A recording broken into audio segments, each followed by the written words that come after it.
I think they're looking for a space where they can be comfortable, perhaps make some NIL money in the process, but be better set up long-term as opposed to it being 1 year jumping around. You want to kind of get your core players that have been there a couple of years, and then go get the high-profile recruit and then supplement at the transfer portal. Inside the transfer portal, only on SportsGrid. Quotes coming out about Embiid. Oh, he's a warrior. You'll never get him off the court. You're just telling me he's an injury. He's one slip and fall away from not seeing him anymore in this series. I would have sat him because there was only 1 day between the two games. It's 2 days between games 2 and games 3, and it's 2 days between games 3 and game 4. Betting above the rim, only on SportsGrid. It's smarter to be on SportsGrid, your 24/7 sports wagering network. The early line. Magical and historic season in Lincoln, Nebraska continues. He is the best player in the NBA, but also in the biggest moments where the national media is watching. Newswire. Something that we have never seen happen before with one of the iconic coaches in the game. Pharrell, coast to coast. The team covers. It's automatic. It's every time. Not sometimes. It's every time. Game time decisions. Luka is actually far more dangerous from three on the road this year than at home. This game here tonight, you may want to consider taking as many points as humanly possible. In-game live, prime time. We got not one, but two coaches fired systems in place. Sports Rage Late This sort of Night. has letdown written all over it. It's going to be hard to match the emotion that they played with the other night. It's smarter to be on SportsGrid.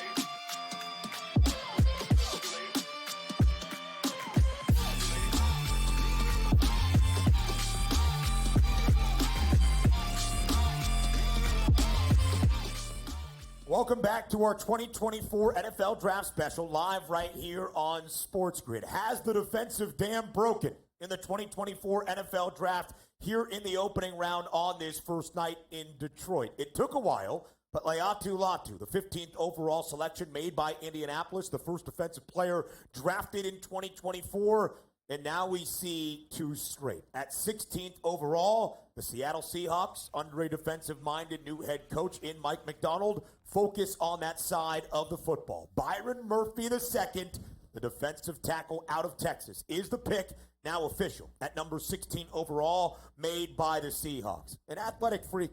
2 offensive touchdowns for the interior defensive lineman in 2023. 1 receiving touchdown and 1 on the ground as well. Joe, it's just a glimpse of the athleticism he now brings to the Northwest. Yeah, and he's going to force double teams. He's an Aaron Donald type of player in terms of that mold, 6'1", 308. And we talk about Texas's defense, right? They were used to be known in terms of a glass house. Teams could run at will on them. Not last year. They only allowed 2.9 yards per rush, 82 rushing yards per game. And Byron Murphy was an all Big 12 player. He's going to make an immediate impact for Seattle. Let's not forget, Ben, Seattle has to shut down Christian McCaffrey and that rushing attack of Kyron Williams within the division. He's an immediate starter in terms of that defense. Listen, at certain moments in the past 48 hours leading up to the start of the draft tonight in Detroit, Byron Murphy was the favorite to go 9th overall, to be a top 10 pick. He falls to 16, but Seattle Mike Blewitt might be quite happy. Again, the defensive-minded head coach Mike Macdonald comes over after a few years as the defensive coordinator for the Baltimore Ravens. Maybe defense first, the mentality now for the Seahawks. Yeah, so as Kat mentioned earlier, Warren, it's a new era. John Schneider has more personnel control. Pete Carroll has officially retired. Mike Macdonald in the top seat right now. So my question here is, this is a 9-8 team last year that probably fell short of expectations, particularly the way they were playing during the year. Couldn't close out games and missed the playoffs. But they have to address certain needs. Do you feel like this can help them to be a better team? Yeah, definitely can. This is a team that last year won 9 games. This year their over-under is only 7.5. They play a much easier schedule, and I'm excited to see how he's going to mesh with their new defensive-minded head coach, as you alluded to. And I think we got some news here of a trade on the board. And I got to say, I like love what the Minnesota Vikings are doing here in this draft. Let's see what they pick on this. Yeah, we're going to throw this one back to Ben because it looks like we do have some trade news. And exactly that. Our second trade of this opening night of the 2024 NFL Draft. The Jacksonville Jaguars have dealt the 17th overall pick to the Minnesota Vikings. The Vikings moving up from their second pick in this first round at number 23 overall. They trade with Jacksonville, now have that 17th overall selection here in the first round. So, Kev, it's our second trade. We expected some movement here in this opening round. What does this move mean for Minnesota? Well, we actually have up on FanDuel the live draft position for some later picks, right? Right now, you can get the 21st number. 20's off the board. What they did have available was 23, Minnesota.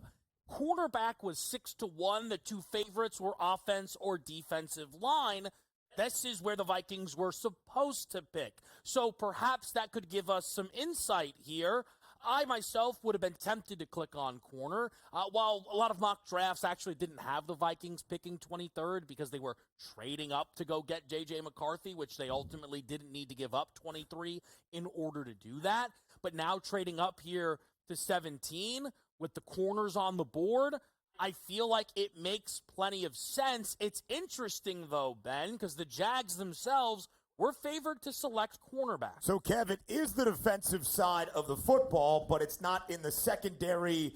It's up front. The Vikes have been involved in both of the trades we have seen in the NFL draft so far, and Minnesota goes to the defensive side of the football. With the 17th overall pick after trading with Jacksonville, the Vikings select the edge rusher linebacker combo out of Alabama, Dallas Turner. So the Vikings move up to 10th overall. They get the quarterback in J.J. McCarthy. Now, Joe, at number 17 overall, they get the edge rusher, Dallas Turner. Earlier tonight, Turner was the favorite at minus 150 to be the first defensive player drafted here in 2024. He was not. He's the third defensive player drafted. We've now seen three defensive players go in a row, 15, 16, 17. What does Dallas Turner, the prospect, now bring to Minneapolis? Physicality and intensity, baby, because he's going to bring it on each and every play. We talk about Will Anderson last year for Houston. Dallas Turner is in that mold. You go to that game against Jaden Daniels and LSU. Dallas Turner is all over the football. Best player on Alabama's defense last year, coached up by Nick Saban and that defensive staff. Huge value right here in terms of 17 overall for the Minnesota Vikings. Definitely worthy of a top 10 pick. Dallas Turner at certain points today had a minus money price to be a top 10 selection. And Mike Blewitt, as we have said, Minnesota has been a factor, a part of each of the two trades we have seen here in the opening round. They trade with New York. They get up to that 10th pick. They take J.J. McCarthy. They move up from 23rd overall to 17th. To take Dallas Turner in a deal with the Jacksonville Jaguars, and they've been active in this draft cycle. The reason they made this trade is because they had the 23rd overall pick, their second in the first round, getting it from the Cleveland Browns earlier this offseason. Minnesota active, and now they have a quarterback and an edge rusher. Yeah, there's a couple of teams each year, guys, that we generally see are very active in remaking their team. The Vikings lost 15 players in free agency, but signed 13. They made 2 trades in this first round, and in addition to now Dallas Turner as an edge rusher, they added during the offs. They lost Danielle Hunter, but added Andrew Van Ginkel, added Jonathan Greenard. So, Cap, they are really remaking this defense, and edge rusher is a big part of the way they're doing it. Yeah, their two big needs on our board was cornerback and edge rusher. The reason why they took Turner, he's a better value than Quinyon Mitchell, the corner from Toledo, and that's why they did it. And you mentioned Andrew Van Ginkel. Great story last season, but I'm told he suffered a significant foot injury. He'll be ready for training camp. But the thing is, Turner's a better pass rusher. Pass rusher, pass rusher, pass rusher. Always over corner. You do that. Dallas Turner's just a better football player, but the Eagles have to love it that Quinyon Mitchell is still on the board. We'll see if they get him. Yeah, so obviously Vikings, like you said, you love what they're doing. They're making a lot of moves. They've remade this team during an offseason in which they lost their starting quarterback. They're getting it done on draft night. Yeah, if you look at the Minnesota Vikings, they didn't have to move up to go after their quarterback one. They only moved up that one spot, saved a bunch of draft capital by doing that. take that pick that they traded for previously, turn it into Dallas Turner. And it's a great draft so far for the Minnesota Vikings. If you look, 16.5 sacks last year for Danielle Hunter. They needed to replace him. Enter Dallas Turner. I think it's a great pick, a great trade up, and I'm excited to see how these Minnesota Vikings are piecing together the 2024 team. Yeah, Ben, really fascinating there. Like I said, a huge turnover of players. The Houston Texans were this type of team over the last 3 years, and they made themselves a playoff team, so maybe the Vikings are back on the right track. The Vikings, 2 selections in the first 17 picks of this NFL draft, but at 18th overall, the pick is in for the Cincinnati Bengals. And after not having Joe Burrow for a good duration of the 2023 NFL campaign, Cincy doing all they can to make sure that does not happen again. And they get a big man up front. Great pick. Amarius Mims, the offensive tackle out of Georgia, is the selection at 18th overall by the Cincinnati Bengals. I said it, Joe. A big man. And you see on your screen, 6'8", 340. The Hog Molly now makes his way to Cincinnati. He'll look to protect Joe Burrow and keep him there all year long. Unbelievable. And open up running lanes potentially for Chase Brown, their new running back, taking over for Joe Mixon. 6'8", you talk about the wingspan, and we talk about Georgia and Michigan that love to pound the rock, baby. That's what they're going to do in Cincinnati with Joey Silk. Amarius Mims, the 5th offensive lineman drafted in the 2024 NFL draft. He goes 18th overall to the Cincinnati Bengals, protecting their most prized possession in Joe Burrow. More reaction around Cincinnati as our Sports Grid draft special continues next.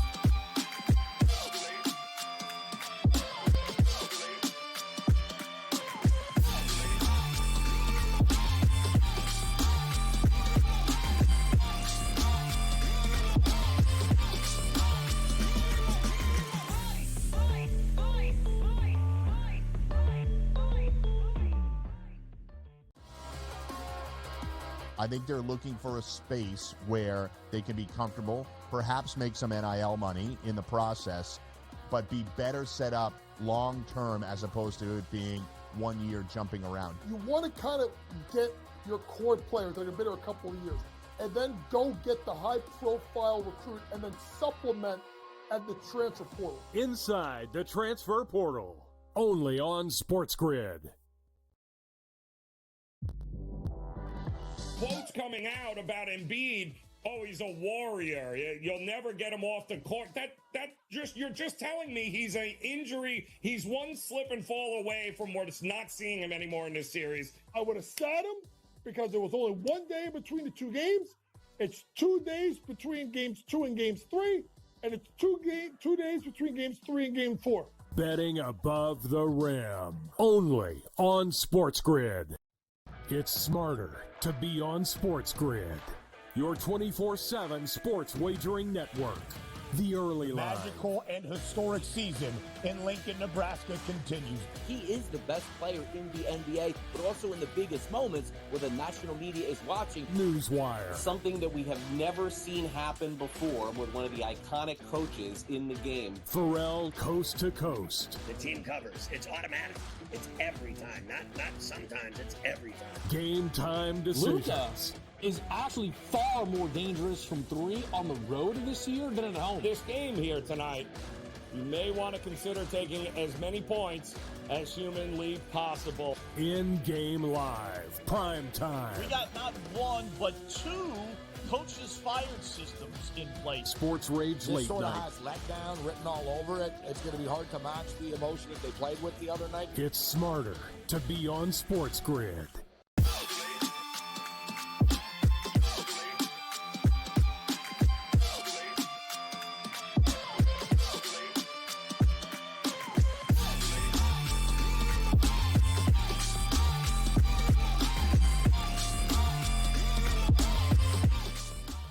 Welcome back to our 2024 NFL Draft Special, live right here on SportsGrid. The Cincinnati Bengals, with the 18th overall selection, go to the offensive line. It's the big man out of Georgia, standing 6'8", and checking in at 340 pounds. It's Amarius Mims. So, Mike Blewitt, there's a natural thought then, with Joe Burrow being injured for a good majority of 2023, since he wants to protect their most prized possession and the highest paid player in the history of the National Football League. But how does the crew over there grade this pick for the Bengals? So, again, not the sexiest pick, but yet another offensive lineman off the board, Warren. This was a group last year that they ranked 26th in Pro Football Focus's a collective offensive line ranking, but this was a group that mostly stayed healthy, just weren't effective enough. Jonah Williams leaves in free agency. They needed a replacement and an upgrade at the same time.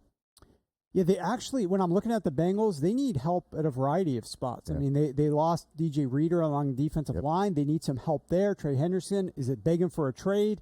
They can't afford to trade him. I mean, they literally can't afford to trade him because that defensive line is going to be horrible if they get rid of him and DJ Reader. They decide to reinforce the offensive line to protect that number one asset. We know that if Joe Burrow is out, this Bengals team has no shot at a Super Bowl. So Super Bowl or bust for them, but they're going to have to figure out a way to keep the rest of this roster together. It's not going to be easy because players left and right are mutinying, trying to get traded away. Yeah, Cap, T. Higgins certainly wants out. They've lost a couple of key players. It's an example of how tight this window can be for you to compete for a championship, and it feels like the Bengals are moving further away as opposed to closer to it. Yeah, look, they've got some disgruntled guys who want new deals, but the bottom line is you got to protect the quarterback. Marius Mims, I'm told, probably the most talented offensive line for this draft. But, Mike, he's the farthest away from being ready. Right. He started less than 12 games at Georgia. Super gifted kid, really good kid, by the way, really high character, but he needs a ton of work. He's a project.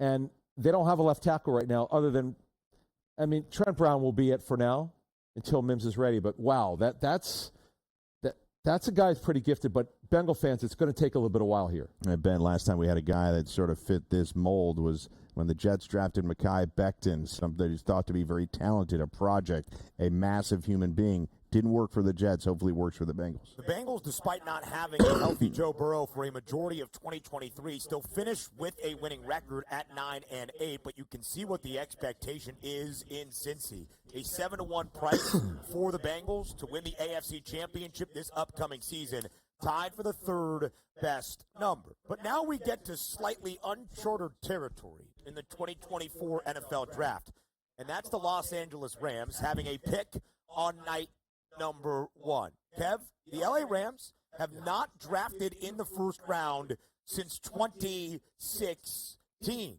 So with their 19th overall pick, what are the Rams expected to do? So this has been an interesting one because, look, all sources are out there, but a Peter Schrager Rams connection's a little bit deeper with his known history with Sean McVay. And he said, I'll go on record with something of a guarantee.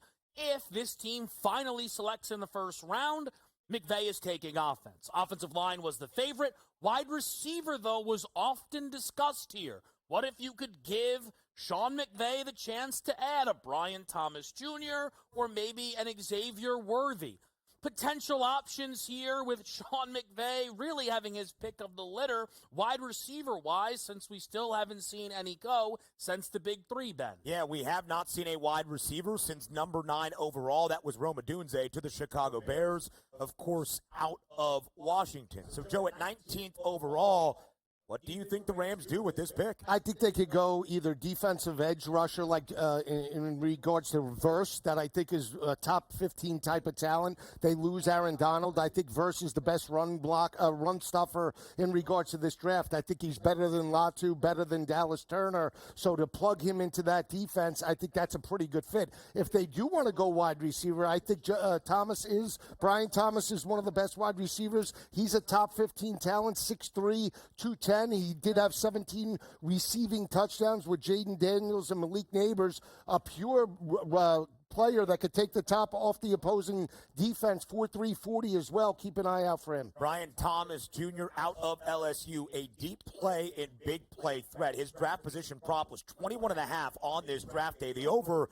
actually had the slight inclination. So Mike Blewitt, Les Snead is not really all that used to making calls into the first round of the 2024 NFL Draft. The Rams will do so with the 19th overall pick at this current juncture. The conversation is offense or defense now for Los Angeles. Yeah, so, Cap, a bunch of needs here for this team.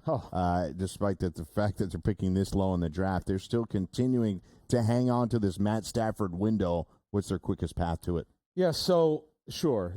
Cooper Kupp's getting older. He's now in his 30s, but they need major help in the secondary. They need corners, probably two. They need to replace Aaron Donald. Johnny Newton, by the way, is still out there. He's the second best defensive tackle. Two are only going to go in the first round, and there's still one left. They need defensive help. If they want to be a solid playoff team, and they kind of overachieved last season, they got to get help on defense. Yeah, Les Snead's seen as a wizard in building teams, Warren. Well, we got to go. Sorry, I'll come back to you, Warren. But we got to go to Ben for an update here on the Rams. We'll get the thought of how this draft pick now fits in Los Angeles, but the pick is officially in. At 19th overall, the Rams look to the defensive side of the football. It is the edge rusher out of Florida State.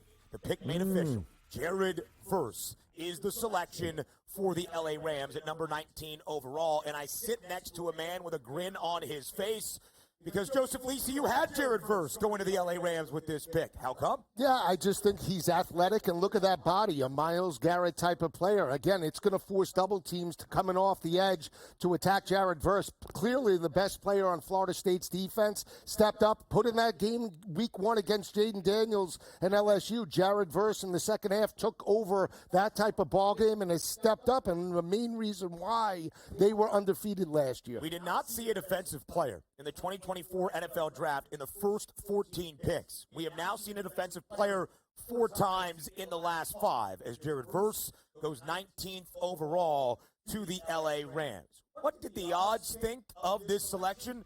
We'll get the thought on the other side of the break, and the Rams looking to the D-line to try to replace Aaron Donald if at all possible. More to come on SportsGrid.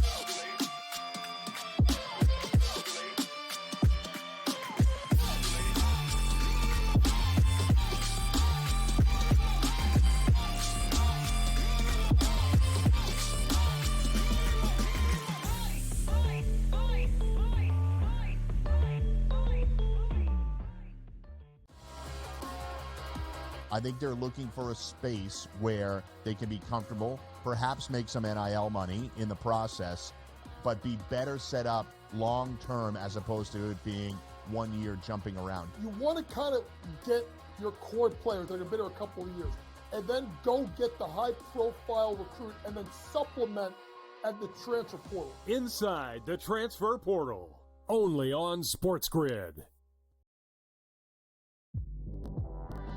Quotes coming out about Embiid. Oh, he's a warrior. You'll never get him off the court. You're just telling me he's an injury. He's one slip and fall away from not seeing him anymore in this series. I would have sat him because there was only 1 day between the 2 games. It's 2 days between games 2 and games 3, and it's 2 days between games 3 and game 4. Betting above the rim, only on SportsGrid. It's smarter to be on SportsGrid, your 24/7 sports wagering network. The early line. Magical and historic season in Lincoln, Nebraska continues. He is the best player in the NBA, but also in the biggest moments where the national media is watching. Newswire. Something that we have never seen happen before with one of the iconic coaches in the game. Pharrell coast to coast. The team covers. It's automatic. It's every time. Not sometimes. It's every time. Game time decisions. Luka is actually far more dangerous from 3 on the road this year than at home. This game here tonight, you may want to consider taking as many points as humanly possible. In-game live, prime time. We got not 1 but 2 coaches fired systems in place. Sports Rage This late sort of night. has letdown written all over it. It's going to be hard to match the emotion that they played with the other night. It's smarter to be on SportsGrid.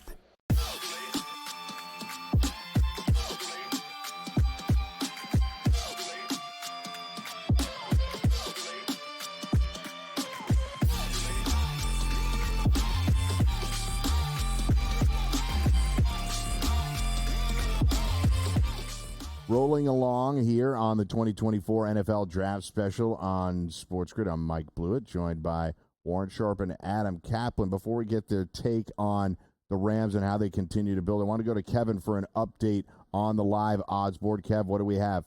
Well, I just want to say we've gone through the live markets. Love the winners. Losers happen.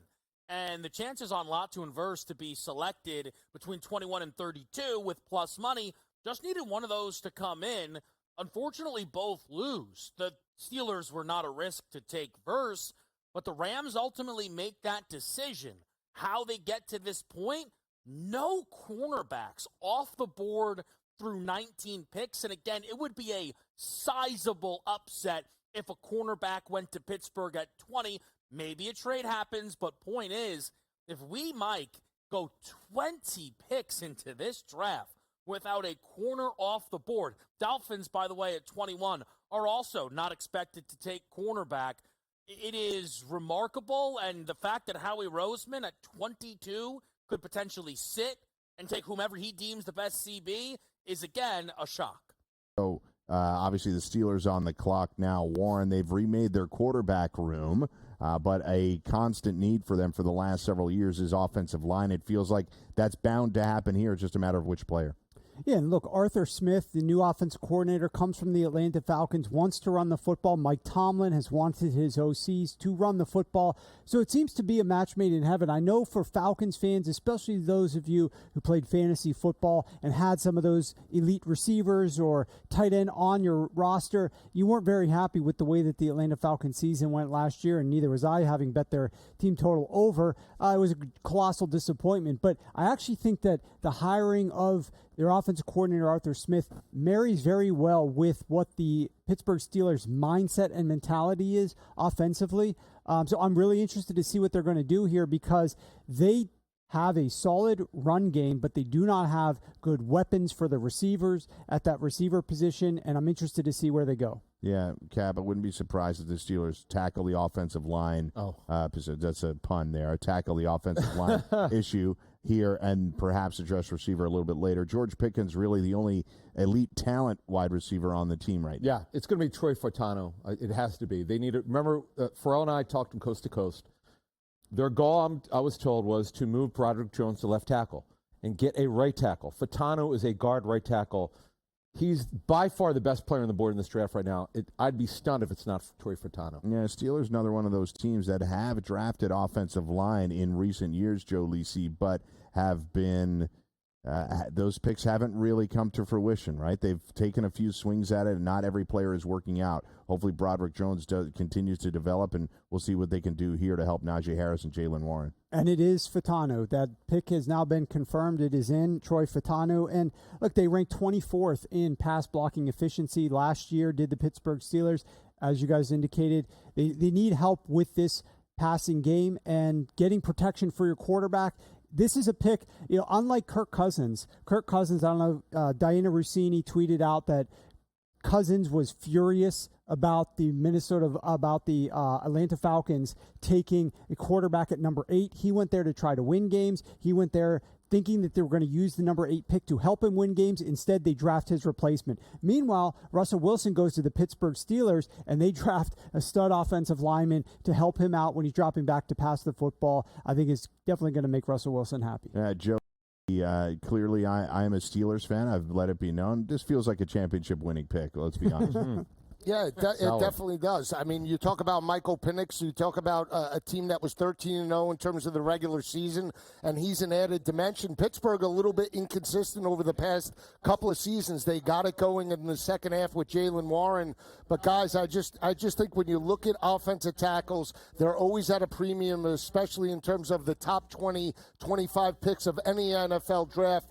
Depth is always a concern at the end of the regular season, guys. Yeah, it's interesting as we roll through this draft, and as Kevin has highlighted a number of times, there are teams still sitting on the board that are getting players that they want without having to move Warren. They have not had, the Steelers sat there thinking, all right, maybe we'll get a center here, which is not typically a first-round pick, and they get a tackle, somebody that could be a bookend for years for Najee Harris, which was maybe an overspend, and Jaylen Warren, who's been a really nice addition. all the good teams draft late, contrary to what Jerry Jones thinks. And those teams were all massively helped by this early run on quarterbacks that a lot of people weren't expecting. Yeah, so when we come back, we'll have the entire crew. We'll continue to roll through this first round. We'll start to tally up some of these numbers. How many tackles, how many offensive linemen do we have on the board? Back on the grid after this.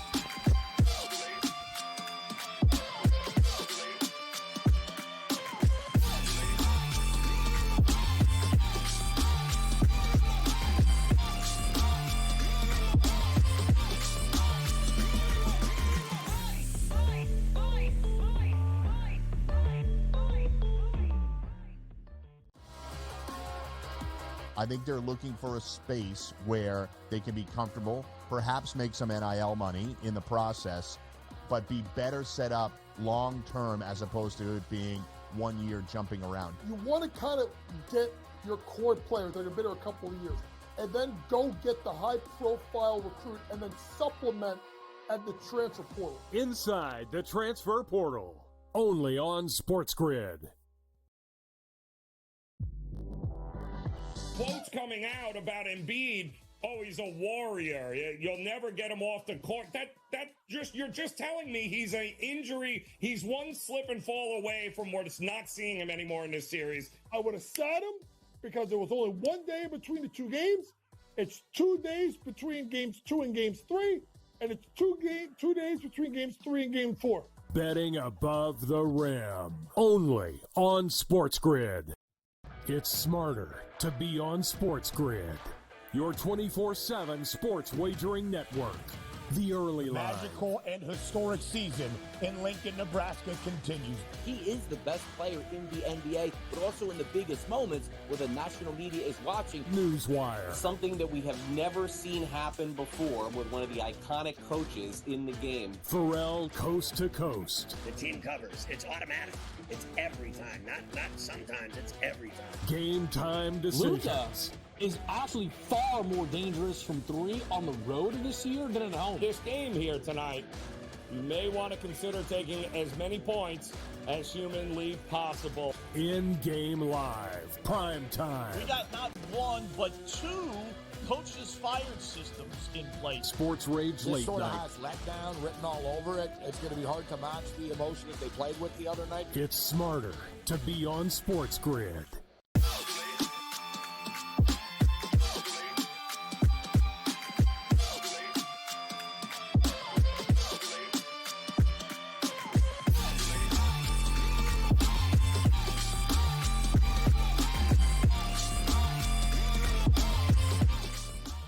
Welcome back to SportsGrid's Draft Special here in 2024. As we roll on all across the SportsGrid network, we will be with you through the entirety of this opening round on the first night in the Motor City. So the Pittsburgh Steelers go to the offensive line.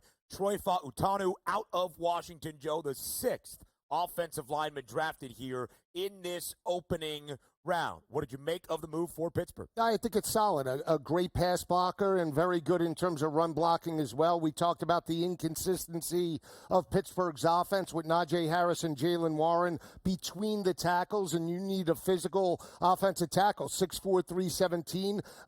Took his team to a national championship, protected Michael Penix, and that's what you want to see right now in terms of Russell Wilson and Justin Fields. You need to keep them upright. Solid pick for the Pittsburgh Steelers. That's three Washington Huskies who have gone in the top 20 of this 2024 NFL draft. Michael Penix Jr., the surprise of the night so far at 8th overall to Atlanta. Rome Odunze, number 9 overall to Chicago. And Troy Fautanu, of course, the offensive lineman to the Pittsburgh Steelers. 21st overall, it's the Miami Dolphins.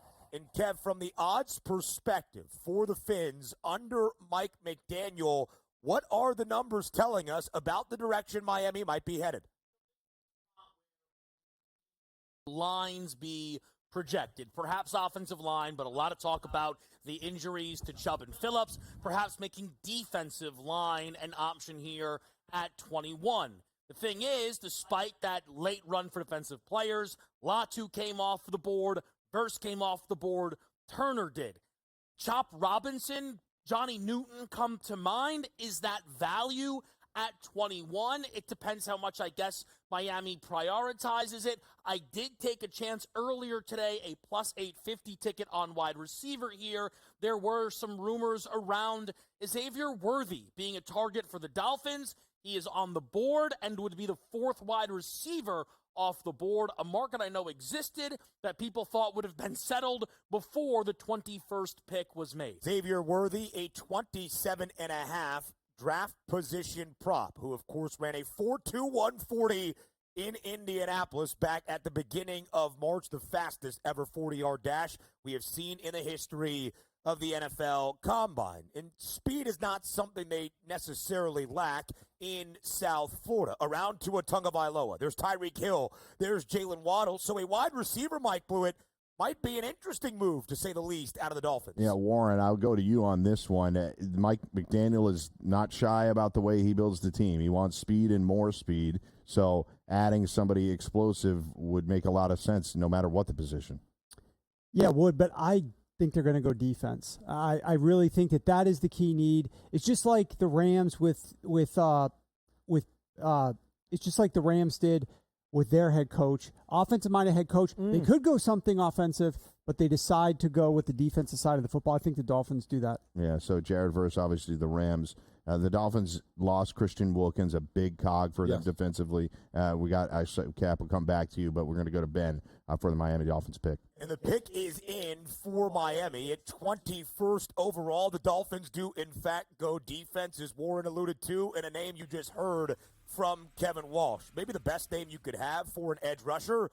It's Chop Robinson, the edge rusher out of Penn State. A dynamic threat up front, Joe, for James Franklin in Happy Valley these past few seasons. Now into the National Football League. What can Dolphins fans expect out of the man they call Chop? Well, I think he could be a poor man's Micah Parsons. I think he's that type of player, really developed in terms of Manny Diaz's defense. They only allowed 3 yards per rush, less than 100 yards per game in terms of that front seven. Very physical at the point of attack, and they can get after it. And to Mike's point, in terms of losing that emotional leader of that defensive unit in Christian Wilkins, the Dolphins got a great talent in terms of Chop Robinson. They could have went, in my opinion, cornerback as well with Terrion Arnold, especially in terms of that secondary, but a solid pick and a player that will really go well in terms of Jalen Phillips in that front seven. So the story as of late in the NFL draft, over the past 8 picks, it's either been an offensive lineman or a defensive player. Mike Blewitt, we just heard from your guys over there that defense probably would be the focus for the Dolphins, and they take Chop Robinson at 21st overall out of Penn State. A polarizing player, Chop Robinson. I think people really understand, Cap, how explosive he is. He killed it at the Combine, but his production lacked at times, and I think that's why some people he had a lot of variability in a lot of mock drafts. Yeah, he's kind of like, remember Jason Owe, another Penn State guy, very raw, very talented. But I mentioned in our pre-show meeting, look at the Dolphins and Chop Robinson. Why did I say that? Both of their edge rushers are coming off major injury. They need a young developmental player. They don't have to play him early on. Let him develop. They've got a new defensive coordinator in Anthony Weaver, a former NFL player, by the way. So we're looking to see what this Dolphin defense does here. But they could have looked at Johnny Newton. They didn't, Mike. They went with a high upside edge rusher who's going to take some time to develop. Yeah, so, Ben, they obviously had some free agency losses, and they're going to try to replace here with Chop Robinson. A player drafted in the last 7 overall selections here in the 2024 NFL draft. You've been tracking the numbers as this draft was getting ready to start tonight in Detroit. That's the 5th defensive player, the 5th defensive lineman, no cornerbacks or secondary members selected as of yet. What did the numbers say about the amount of edge rushers we expected here in the first round? I believe at last look, that number was 6.5. Now, it was going to take some surprises to get you over that number. Johnny Newton still likely expected to be a first-round pick. Some of these guys, again, it's really incredible how this worked out. Defensive players slide down the board of 15, but edge rushers as a whole have not slid as much because no cornerbacks have been selected. The Eagles, earlier on this morning, last night, a plus price to take cornerback. a lot of Eagles reporters and even Adam Kaplan, of course, here on our set have said that cornerback is a need for Philly. Howie Roseman can take whomever he thinks the best is and didn't have to give up any draft capital to make that decision.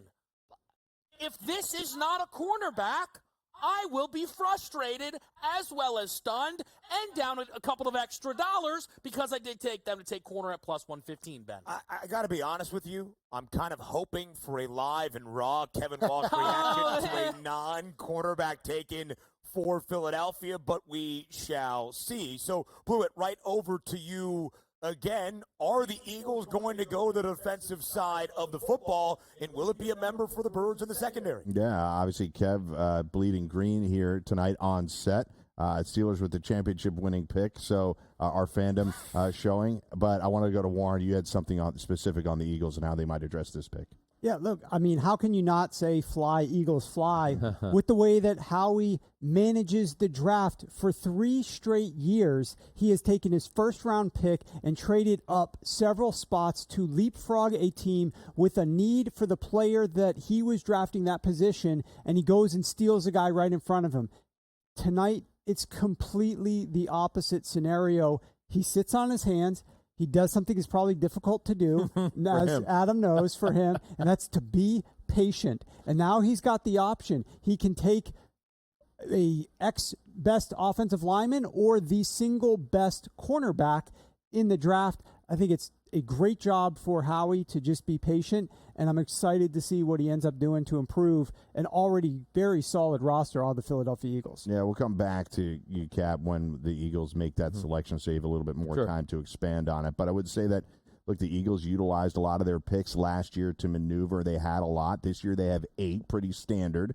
And we see some other teams that could potentially move around, Ben, like the Rams and the Pats that have 11 picks or more. So Philly on the clock with the 22nd overall pick. Will it be a quarterback, much to the delight of Kevin Walsh?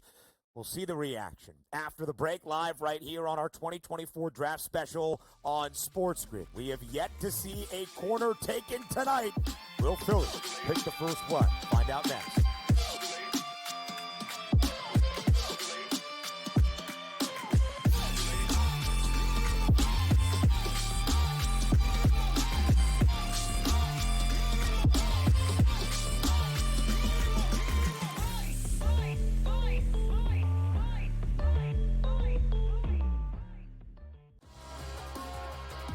I think they're looking for a space where they can be comfortable, perhaps make some NIL money in the process, but be better set up long-term as opposed to it being 1 year jumping around. You want to kind of get your core players that have been there a couple of years, and then go get the high-profile recruit and then supplement at the transfer portal. Inside the transfer portal, only on SportsGrid. Quotes coming out about Embiid. Oh, he's a warrior. You'll never get him off the court. You're just telling me he's an injury. He's one slip and fall away from not seeing him anymore in this series. I would have sat him because there was only 1 day between the 2 games. It's 2 days between games 2 and games 3, and it's 2 days between games 3 and game 4. Betting above the rim, only on SportsGrid. It's smarter to be on SportsGrid, your 24/7 sports wagering network. The early line. Magical and historic season in Lincoln, Nebraska continues. He is the best player in the NBA, but also in the biggest moments where the national media is watching. Newswire. Something that we have never seen happen before with one of the iconic coaches in the game. Pharrell, coast to coast. The team covers. It's automatic. It's every time. Not sometimes. It's every time. Game time decisions. Luka is actually far more dangerous from 3 on the road this year than at home. This game here tonight, you may want to consider taking as many points as humanly possible. In-game live, prime time. We got not 1, but 2 coaches fired systems in place. Sports Rage This Late sort of Night. has letdown written all over it. It's going to be hard to match the emotion that they played with the other night. It's smarter to be on SportsGrid.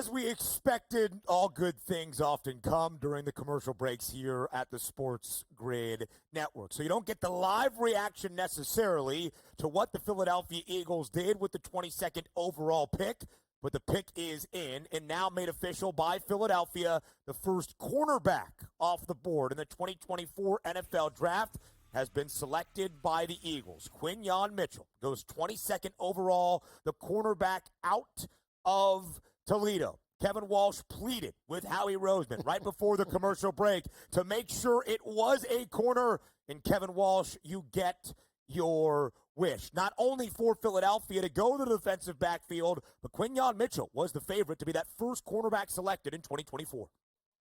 This is a stunner that the Eagles were able to sit here at 22 and make this move. When I bet this team to draft quarterback as the first position of their first pick, it was because there were so many links to the Eagles trading up, and that only made sense if you were going to take a cornerback. They didn't move a muscle. Most dangerous team to take corner in Jacksonville got behind Philly, didn't stay in front.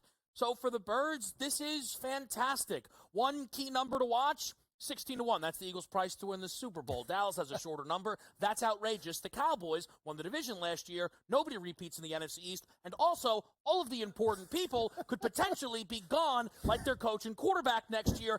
And their superstar defensive coordinator is now with the Commanders, who have a rookie quarterback. And the Giants are going to run back Daniel Jones. Ha, ha, ha, ha. Go Birds.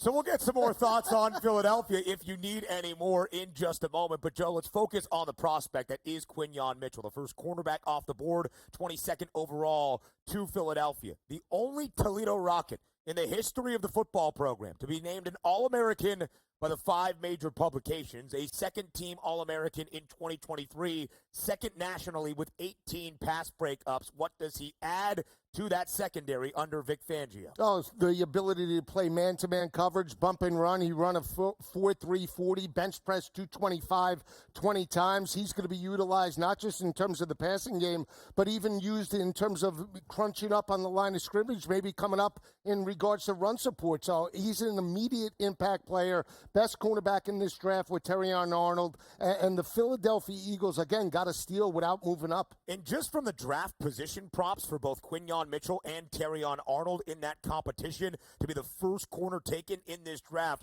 both had a prop at 15.5. So to get Quinyon Mitchell, who was rated by many as the best corner in the 2024 NFL Draft at 22nd overall, Mike Blewitt speaks to what Howie Roseman can do, and it's been a big offseason and a rather big night in the 2024 NFL Draft, not just with the selection of Quinyon Mitchell, but, of course, the extension to A.J. Brown, a 3-year, $96 million deal to keep the star wideout in the city of brotherly love for some time to come.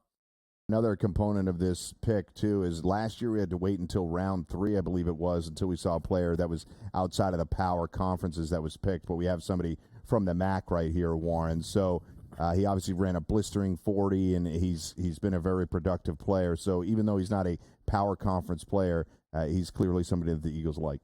Yeah, this is the Breaking Bad meme. He can't keep getting away with this. Howie Roseman figures out ways to own the first round of the draft, unlike so many other GMs out there who are struggling with it. He also fortified, as we discussed at the top of the show, his wide receiver core. When so many wide receiver cores around the NFL are falling apart, he figures out a way to massage the egos and get them the money of the highly touted wide receivers that are on his roster, and now he goes to the exact opposite side of the ball, but the same phase of football, which is the passing game, and shores up the best cornerback in the draft class. Amazing job. What more can you say? Yeah, so obviously, Cap, they've addressed a lot of different things through this last period, right? This period from the time the season ends, which it ended in ignominious fashion, but they have done a lot in order to solidify this team moving forward. Yeah, what makes Howie Rose one of the top 3 GMs is he understands what you have to do and for the future. And as Warren knows, and we've talked about Mike, is sometimes he's not patient, but he showed unbelievable restraint and patience tonight by not trading up. Didn't give up any future draft picks. He got the best player at their biggest position of need. Bravo, Howie. Phenomenal job. What else can we say? They got that problem solved at corner. They could get the offensive lineman the fans want later. Great job. What else can we say? Yeah, nice job by them. Not as good as the Steelers, but nice job back to Ben.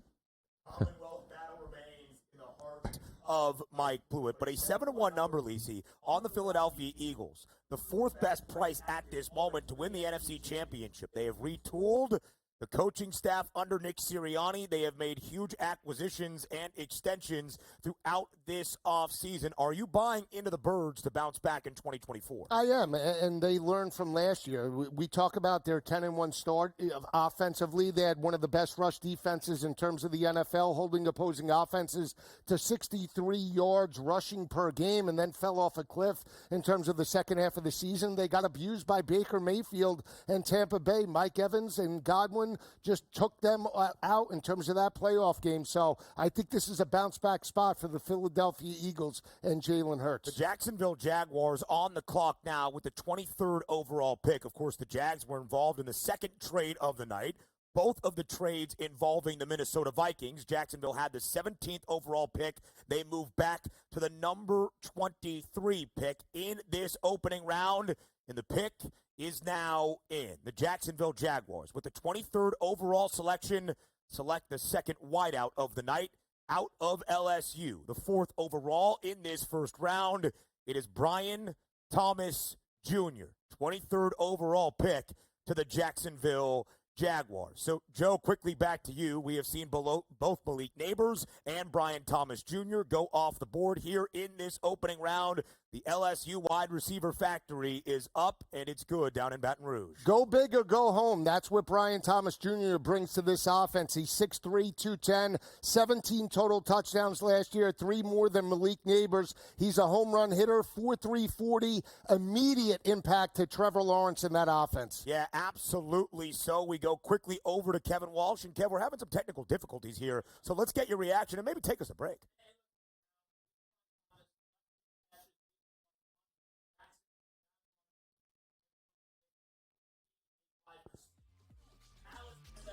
All right, sorry, we're having a little bit of a mic issue right there. We're going to go to break right now. When we come back, I promise, everybody will hear talking on mic. We'll be back after this on the grid.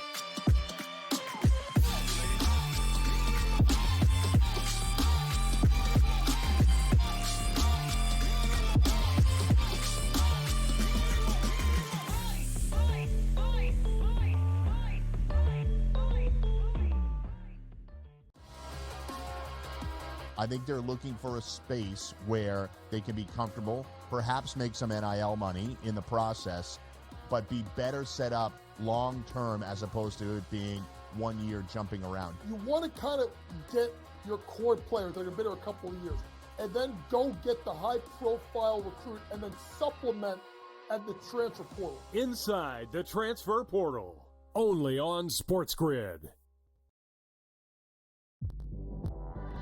Quotes coming out about Embiid. Oh, he's a warrior. You'll never get him off the court.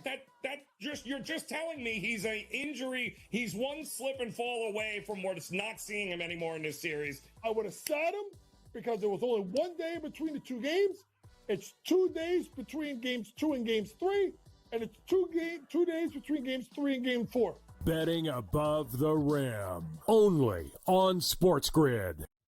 It's smarter to be on SportsGrid, your 24/7 sports wagering network.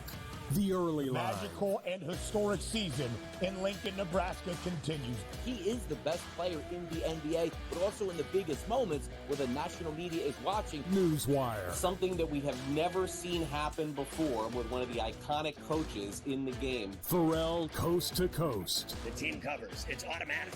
It's every time. Not sometimes. It's every time. Game time decisions. Luka is actually far more dangerous from 3 on the road this year than at home. This game here tonight, you may want to consider taking as many points as humanly possible. In-game live, prime time. We got not 1, but 2 coaches fired systems in place. Sports Rage This late sort of night. has letdown written all over it. It's going to be hard to match the emotion that they played with the other night. It's smarter to be on SportsGrid.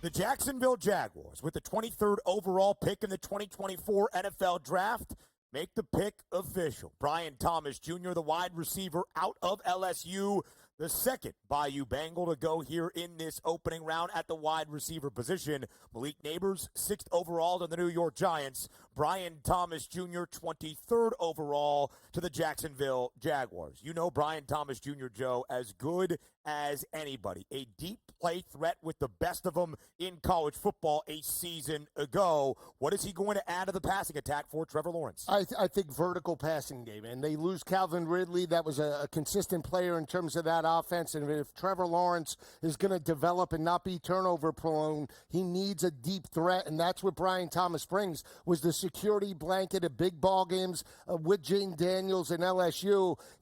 LSU players, especially in terms of wide receivers, have translated to the NFL. OBJ, Justin Jefferson, Jamar Chase, the list goes on and on. I expect Malik Neighbors and Brian Thomas to hit the ground running. We have seen multiple wide receivers out of LSU go in the first round in the past 4 years. That now includes Malik Neighbors and Brian Thomas Jr. You saw it there in his player profile. 17 receiving touchdowns in 2023. That topped all of college football. Mike Blewitt, we go quickly over to you guys for the assessment of this pick. Trevor Lawrence adds another target offensively. Will there pay dividends in Duval County?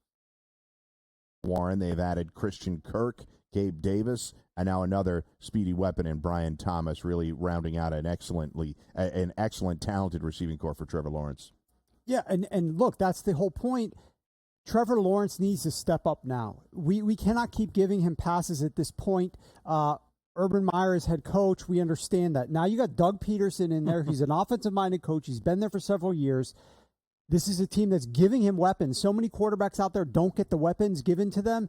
The Jaguars are giving him weapons. And yet, in his career, since entering the NFL, which was 2021, Lawrence has completed just 44% of his passes when under pressure. That ranks 34th in the league. He's averaging 5.4 yards per carry, or yards per pass attempt. That's 29th, and has the 33rd ranked interception rate when he's pressured. They've got to figure out a way to either reduce the pressure on him, or Trevor Lawrence, the weapons are there, read out the defense faster, get rid of the ball before that pressure gets to you, because he's been terrible under pressure. Yes, Cap, suspensions, injuries, trades created havoc with that offensive line last year, ranked 27th amongst in PFF grading, but they had 9 players logging more than 150 snaps on the offensive line, so no complaints about the weapons.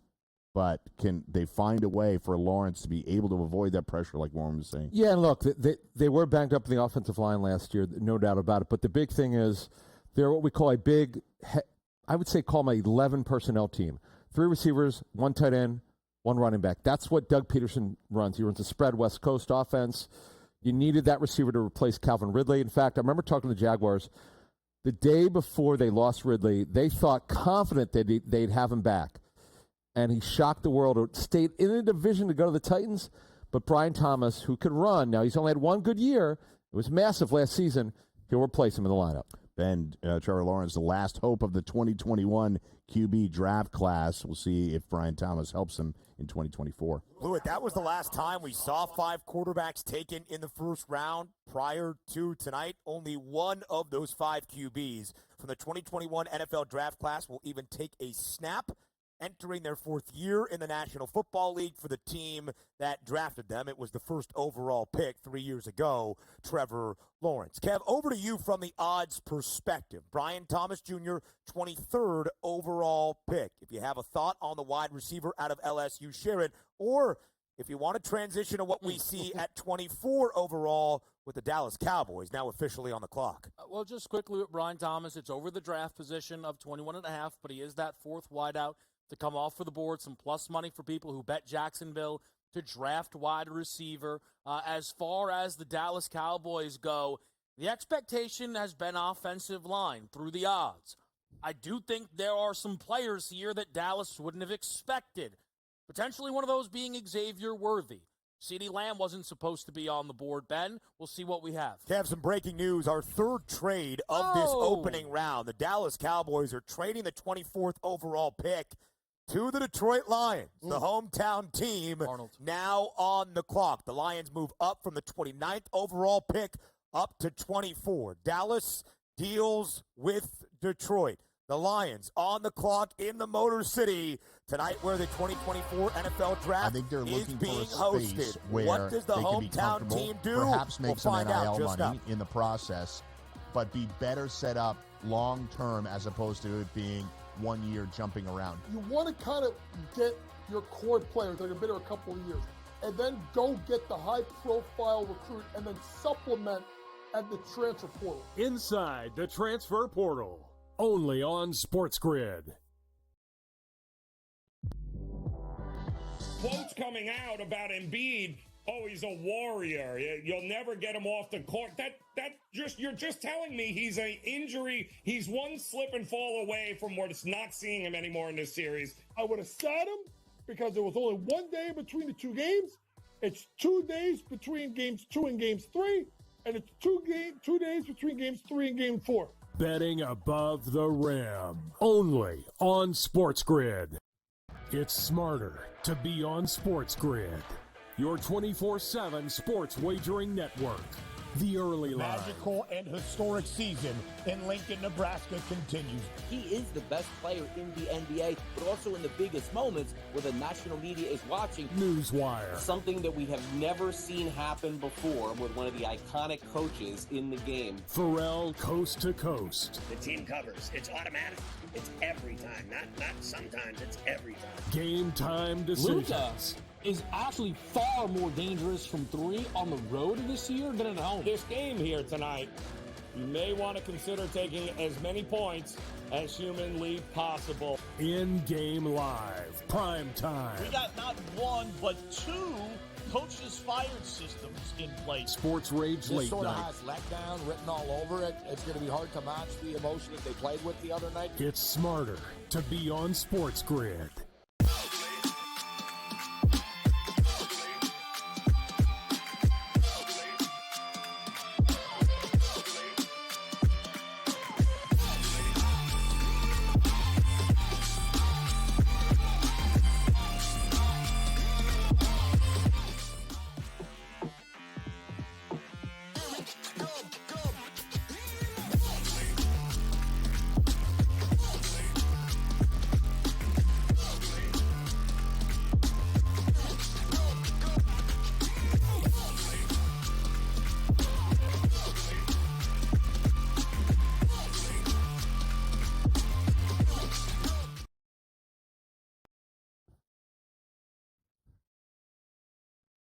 Live right here on the 2024 Draft Special all across the SportsGrid network. Our third trade of the opening round of the 2024 NFL Draft just happened right before the commercial break.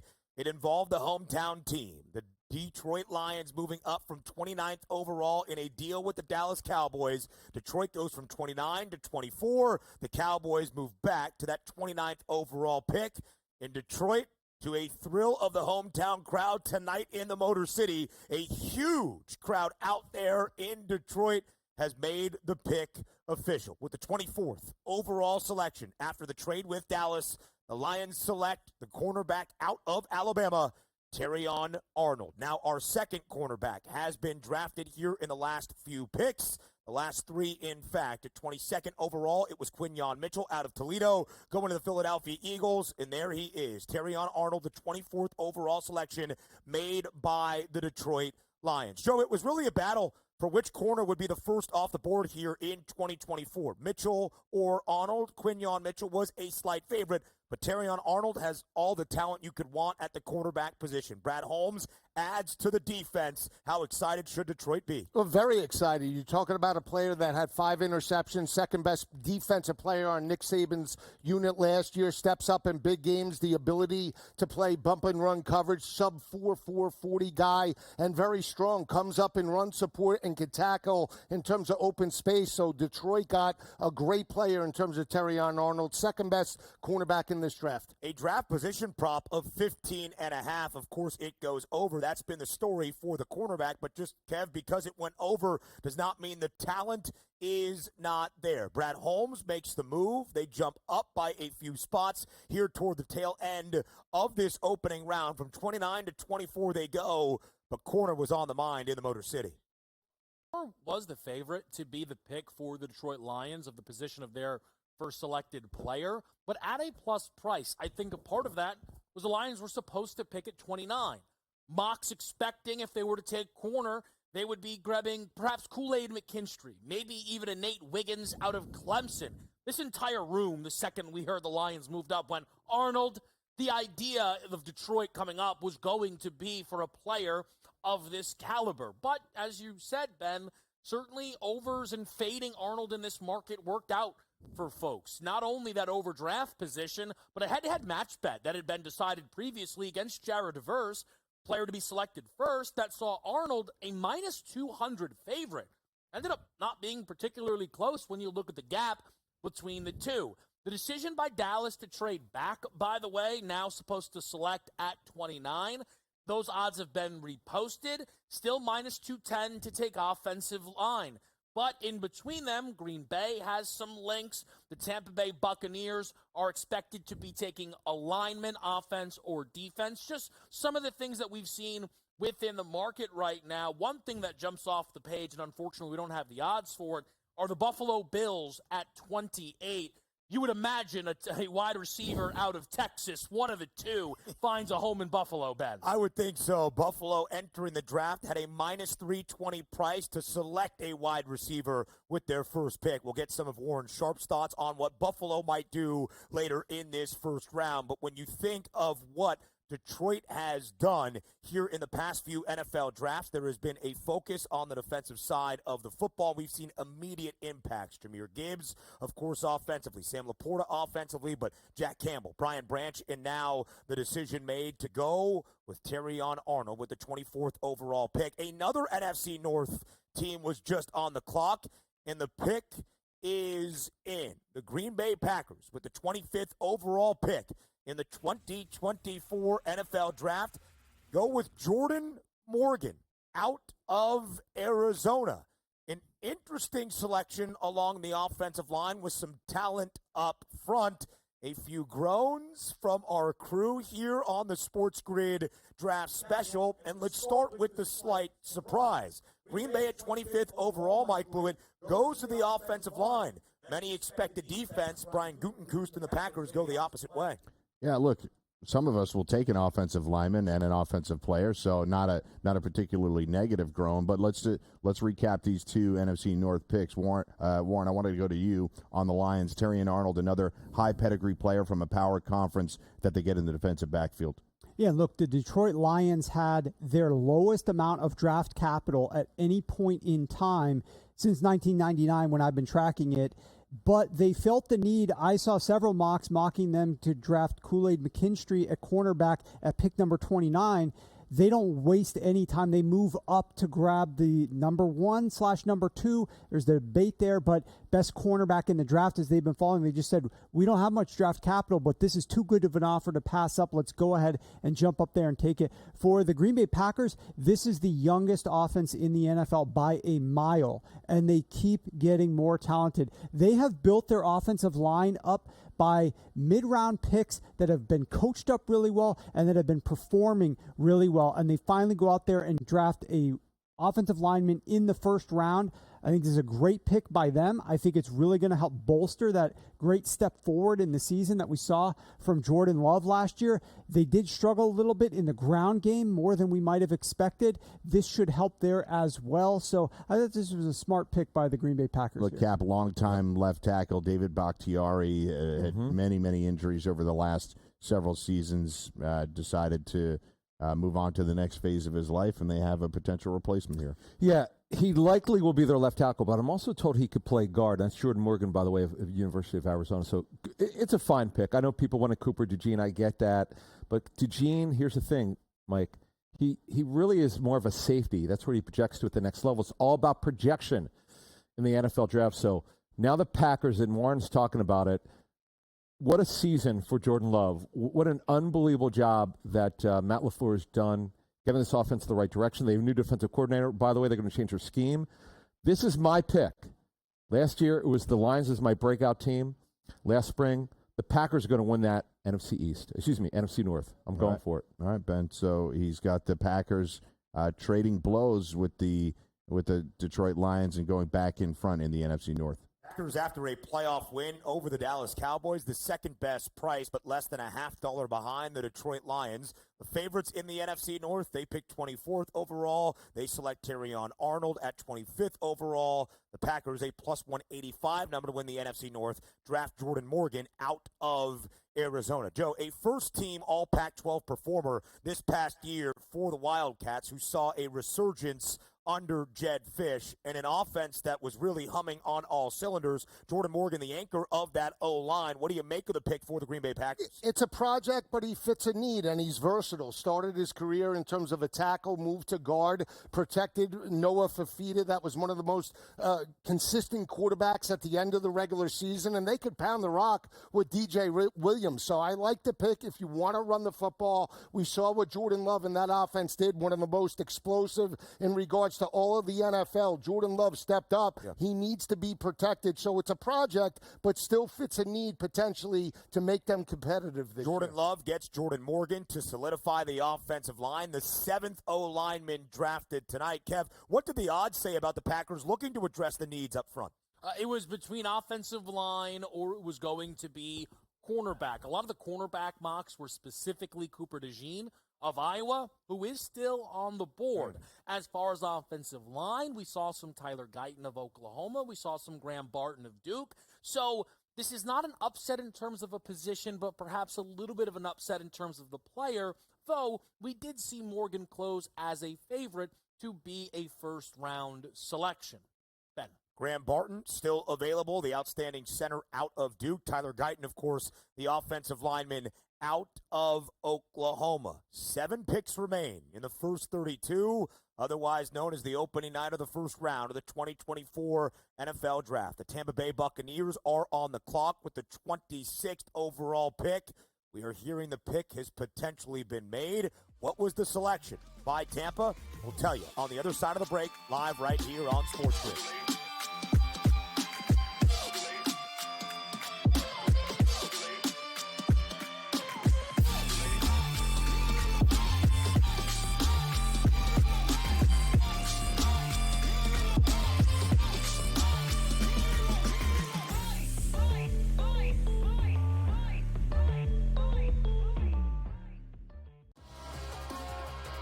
I think they're looking for a space where they can be comfortable, perhaps make some NIL money in the process, but be better set up long-term as opposed to it being 1 year jumping around. You want to kind of get your core players that have been there a couple of years, and then go get the high-profile recruit and then supplement at the transfer portal. Inside the transfer portal, only on SportsGrid. Quotes coming out about Embiid.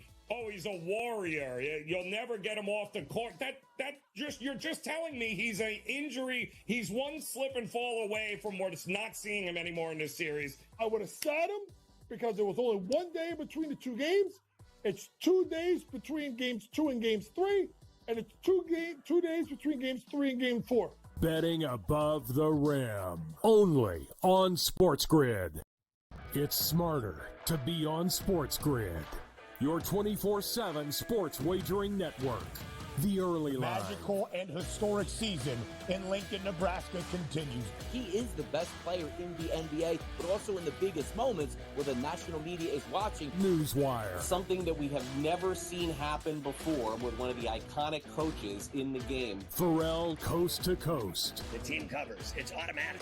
It's every time. Not sometimes. It's every time. Game time decisions. Luka is actually far more dangerous from 3 on the road this year than at home. This game here tonight, you may want to consider taking as many points as humanly possible. In-game live, prime time. We got not 1, but 2 coaches fired systems in place. Sports Rage This Late sort of Night. has letdown written all over it. It's going to be hard to match the emotion that they played with the other night. It's smarter to be on SportsGrid.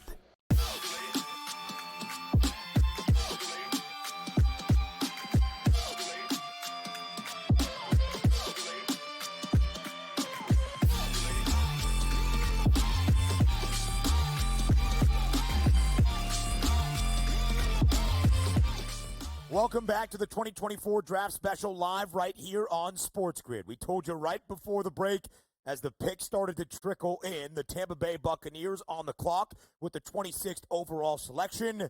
That pick has now been made. The pick is in. The Bucs draft with the 26th overall pick. The center out of Duke, Graham Barton, now makes his way to Tampa Bay. Joe, when you look at an anchor of an offensive line, few better in this draft on the interior than Graham Barton from the Blue Devils. An anchor these past few years under Mike Elko, now expected to anchor the pirate ship down in Tampa. Yeah, best center in this draft, physical, and that's what Elko built in terms of Duke, physical rushing attack with their former quarterback, Riley Leonard. They can run it between the tackles, and he's the anchor. He will spearhead that offensive line for Baker Mayfield. You need Baker Mayfield to stay upright, to protect him, and that's what this pick does. Great pick in regards to getting the best center in terms of the draft. So, Blue, we go over to you. The Buccaneers go to the offensive line. That's the 8th O-lineman drafted so far in the first 26 picks. We only have 6 remaining, but Tampa focuses on the O-line. They bring back Baker Mayfield after the playoff victory last year over Philadelphia. Some building blocks down there for the Buccaneers. Yeah, Warren, we've had Graham Barton. We obviously had Tristan Wirfs a couple of years ago. The Bucs have tried to focus on offensive line through this transition from quarterback to quarterback. And Graham Barton, while center isn't often a highly drafted position, the success rate of centers in the first round has actually been very high, with them getting a second contract from the team that originally drafts them. It's not bank-breaking money that centers get, but still, it's indicative of when teams finally settle on a center in the first round, there's generally a high success rate. Yeah, this was well needed because both in the pass game and the run game, new offense coordinator Baker Mayfield has to learn an offense from yet another coordinator. This seems to happen every single year, an annual tradition for him. But this team was terrible running the football. Their running backs ranked dead last, averaging 3.4 yards per carry last year. They were last in success rate. Rachaad White himself ranked 40th in yards per carry, 45th in EPA per rush attempt. This team struggled mightily on the ground last year. They needed to figure out something. They go for the center, help their quarterback and the run game simultaneously. Yeah, Cap, they're obviously in the weakest division in football last year, but end up getting to the playoffs, win that playoff game. But they're not standing pat. They've done a little bit in free agency, and they're obviously trying to address a better way to protect Baker, if for no other way than to take the ball out of his hands a little bit so that the rushing attack can be more successful. Yeah, and they also have a need in the secondary. Remember, they traded Carlton Davis was the starting corner, but also when we look at this player, Barton, he also might be playing left guard. They have an opening at left guard. Hainsey's their center, so they might actually stick Barton to left guard, which they believe and other teams believe he could play. So, hey, they're going to get a starting offensive line for a line that's been very average. And Warren talked about Rachaad White. He's a good pass-catching back, but he's just not explosive. They need a little bit of juice for the run game as well. Yeah, so, Ben, we move on. We're starting to get to that time in the draft where we just start to settle some of those macro bets in the first round. The 27th overall selection belongs to the Arizona Cardinals, their second pick here in the opening round. They had the 27th overall pick because of a trade from a season ago with the Houston Texans. The Texans moving back up to number 3 overall to get Will Anderson Jr., and it worked out pretty well for Houston. So the Cardinals make their second pick of this first round in 2024, and the pick is in. The edge rusher out of Missouri, Darius Robinson, now makes his way to Arizona. The 8th defensive player drafted here in the 2024 NFL Draft. And, Kev, we go to you first. What were the odds that Arizona would look to the defensive side of the football with their second first-round selection? Well, we knew that Robinson was a projected first-round pick through the odds. So that from that end of it, not a surprise there. What is a bit of a surprise, I think, right now is Cooper DeJean not only being on the board, but when we project out who is still left to pick here, no team who was favored to select cornerback. You have Buffalo, who's heavily been linked to wide receiver, Dallas to offensive line. Same story with the Baltimore Ravens. The Niners have been linked offensive line or wide receiver. Kansas City the same. Cooper DeJean just is a name that's jumping right off of the page here to me. While Xavier Worthy, for example, feels like a faller, but you could see him potentially be, and I would expect him to still be selected by one of these teams. Tyler Guyton, again, a faller. I expect him to still be selected by one of these teams, just based on the odds and the needs that we have all discussed here. And I say that coming off of the Arizona pick because the Cardinals are still somewhat starting so fresh and so new. I don't think anybody would have said, oh, you have to take this exact player with your 27th overall pick. So since DeJean did not go here at 27, Ben, I'm wondering what his first-round prospects look like now. So as we go through this NFL draft, Kev, those 2 first-round picks that Arizona has made. 4th overall, of course, they take Marvin Harrison Jr., the wide receiver out of Ohio State. And at 27th overall, the Cards go to the other side of the football. They draft the edge rusher out of Missouri, Darius Robinson. I believe we have some breaking news here as well. In the final 5 picks of this 2024 NFL Draft's first round, the Buffalo Bills, who were on the clock with the 28th overall pick, have decided to trade that selection. An interesting move, Blewitt, as we throw it over to you, and I know Warren had some thoughts on what Buffalo might do. Heavily favored to take a wide receiver at greater than a minus 300 price entering today's draft in Detroit. So Buffalo makes the trade. They trade back from that 28th overall selection. So, Cap, the Bills had 11 picks coming into this draft, the most in the league, tied with a few other teams. So they've lost a lot during this offseason. I just wonder why they continue to move back. They have the draft capital to spend something here. Well, here's the thing. The cornerback group has been hit. What I'm told is that we're down to the next tier of corners. So they're all kind of graded the same, Mike, and that's part of why you've got that situation. Worthy's still there, some other good receivers down there, so it makes sense to just wait. Okay, so we're going to get Warren's thoughts on it when we come back. But, Ben, I'll hand it to you before we get to the next team. Yeah, we'll have the reshuffling here for the Buffalo Bills, who they traded with, who is up now on the clock with that 28th overall pick, and what Warren thinks Buffalo is doing here in the 2024 NFL Draft. All that more still in store here on SportsGrid.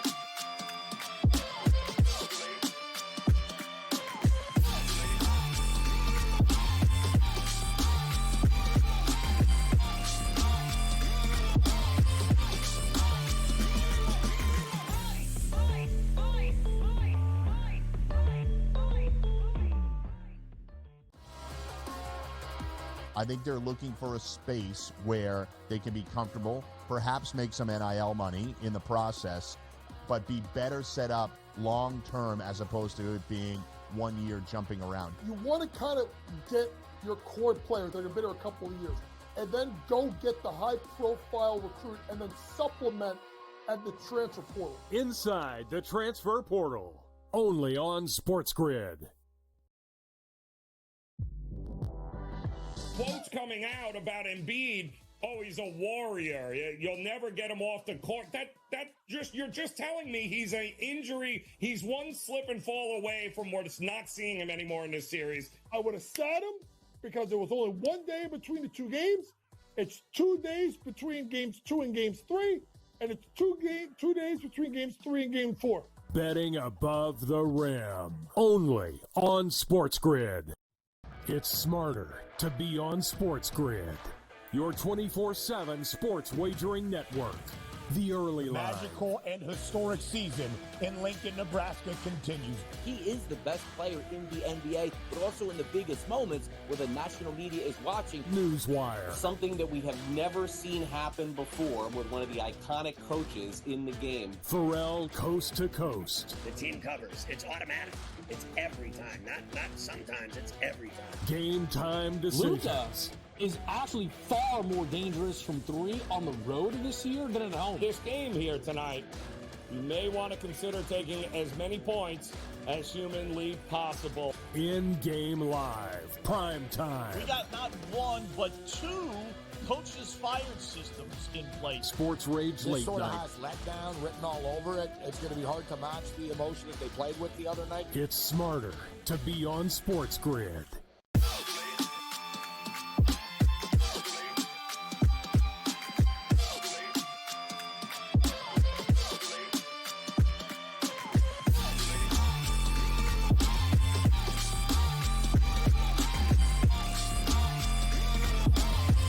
So the early developments of a draft deal is what we brought you right before the commercial break, and it's now been made official. The Buffalo Bills, who were on the clock with the 28th overall pick, have moved back and have traded with the Kansas City Chiefs. The Chiefs move up from the 32nd and final pick of the first round to that number 28 spot. And a conversation we had during the commercial break was why. So, Mike Blewitt, we go over to you. The conversation is why, and that might be amplified because I'm pretty sure I just heard who the draft pick was in my ear. The wide receiver out of Texas, the speedster out of Texas, who ran a 4.21 40, the fastest 40-yard dash ever in combine history, Xavier Worthy, the 28th overall pick, made by the Kansas City Chiefs. So, Blewitt, over to you. We asked why. Our answer was, well, the Chiefs probably traded with Buffalo, the team that has knocked the Bills out of the postseason 3 of the previous 4 years, to go up and get an O-lineman. That's the only way Buffalo would make this deal. In fact, we were wrong. Buffalo trades with Kansas City, and the Chiefs get the guy we all mocked to go to Western New York. So, Blewitt, again, please try to come up with an answer. Why? Okay. So the Bills lose Diggs and Gabe Davis. They have 11 picks in this draft, Warren. They cannot get over the hump of beating the Chiefs in the playoffs. So I guess if you can't beat them, join them. Just allow your nemesis to take a position that you desperately need. This is a confounding move by the Buffalo Bills. How do you trade with the team that you cannot get past in the most important games of the year in the playoffs, and you give them the wide receiver they so desperately want, and your team, as you indicated, has lost multiple starting wide receivers. In fact, last year Buffalo had 5 different wide receivers with 20-plus targets. 4 of the 5 are no longer with the team. On top of that, they traded Stephon Diggs. Gabe Davis left via free agency. Only Khalil Shakir is the one who remains.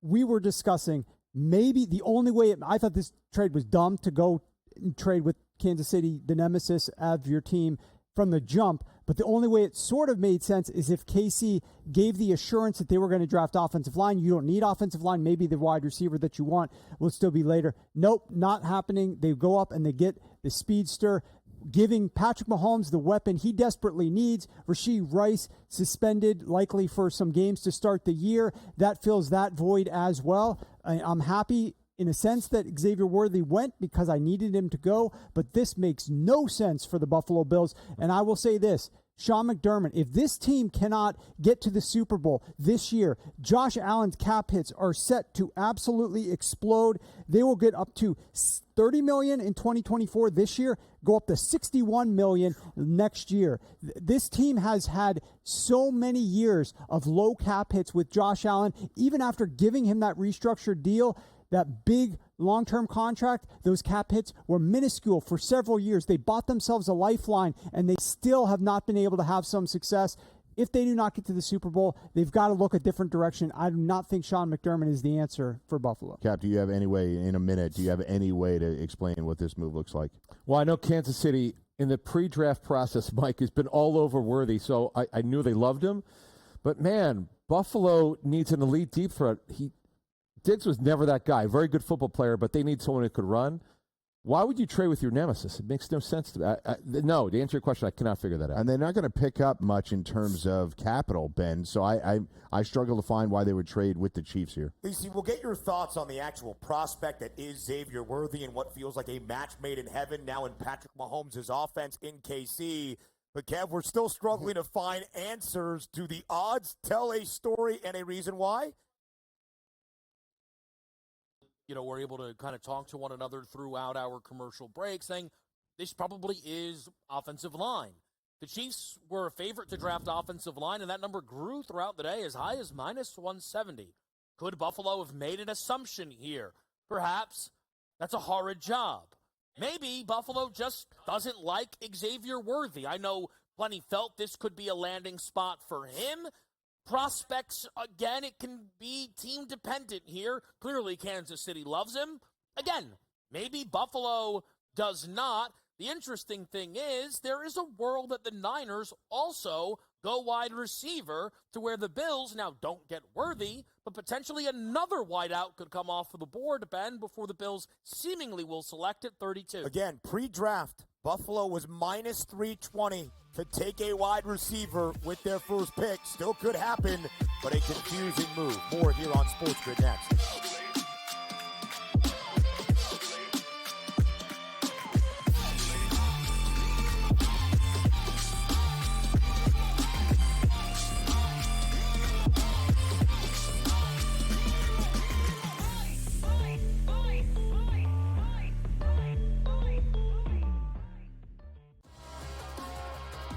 I think they're looking for a space where they can be comfortable, perhaps make some NIL money in the process, but be better set up long term as opposed to it being 1 year jumping around. You want to kind of get your core players that have been there a couple of years, and then go get the high-profile recruit, and then supplement at the transfer portal. Inside the transfer portal, only on SportsGrid. Quotes coming out about Embiid, oh, he's a warrior. You'll never get him off the court. You're just telling me he's an injury. He's one slip and fall away from not seeing him anymore in this series. I would have sat him because there was only 1 day between the two games. It's 2 days between games 2 and games 3, and it's 2 days between games 3 and game 4. Betting above the rim, only on SportsGrid. It's smarter to be on SportsGrid, your 24/7 sports wagering network. The early line. Magical and historic season in Lincoln, Nebraska continues. He is the best player in the NBA, but also in the biggest moments where the national media is watching. Newswire. Something that we have never seen happen before with one of the iconic coaches in the game. Pharrell coast to coast. The team covers. It's automatic. It's every time. Not sometimes. It's every time. Game time decisions. Luka is actually far more dangerous from three on the road this year than at home. This game here tonight, you may want to consider taking as many points as humanly possible. In-game live, prime time. We got not one, but two coaches fired systems in place. Sports Rage This Late sort of Night. has letdown written all over it. It's going to be hard to match the emotion that they played with the other night. It's smarter to be on SportsGrid.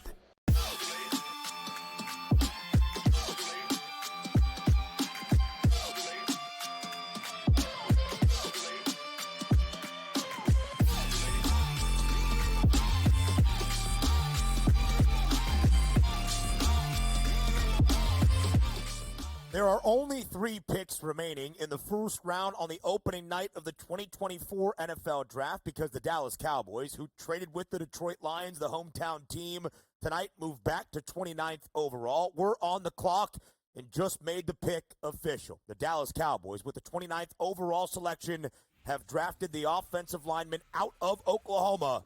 Tyler Guyton makes the trip from Oklahoma now to the state of Texas. A big fella up front, our 9th offensive lineman drafted, standing at 6'8", 322. We'll get some thoughts on Tyler Guyton in a moment, but as Kev just told us during the commercial break, it was the expected outcome. Dallas entering the NFL draft greater than a $2 favorite in minus money to draft an offensive lineman, even through the live markets tonight, as that 24th overall pick approached. And now at number 29 overall, Dallas greater than a $2 favorite to take an O-lineman. That, not a surprise. That was expected. But what we saw just a few moments ago, Joe, still has us trying to figure out why. That was Kansas City trading with Buffalo. The Chiefs moving up from 32nd overall to 28th overall to draft Xavier Worthy. For Kansas City, what a draft pick.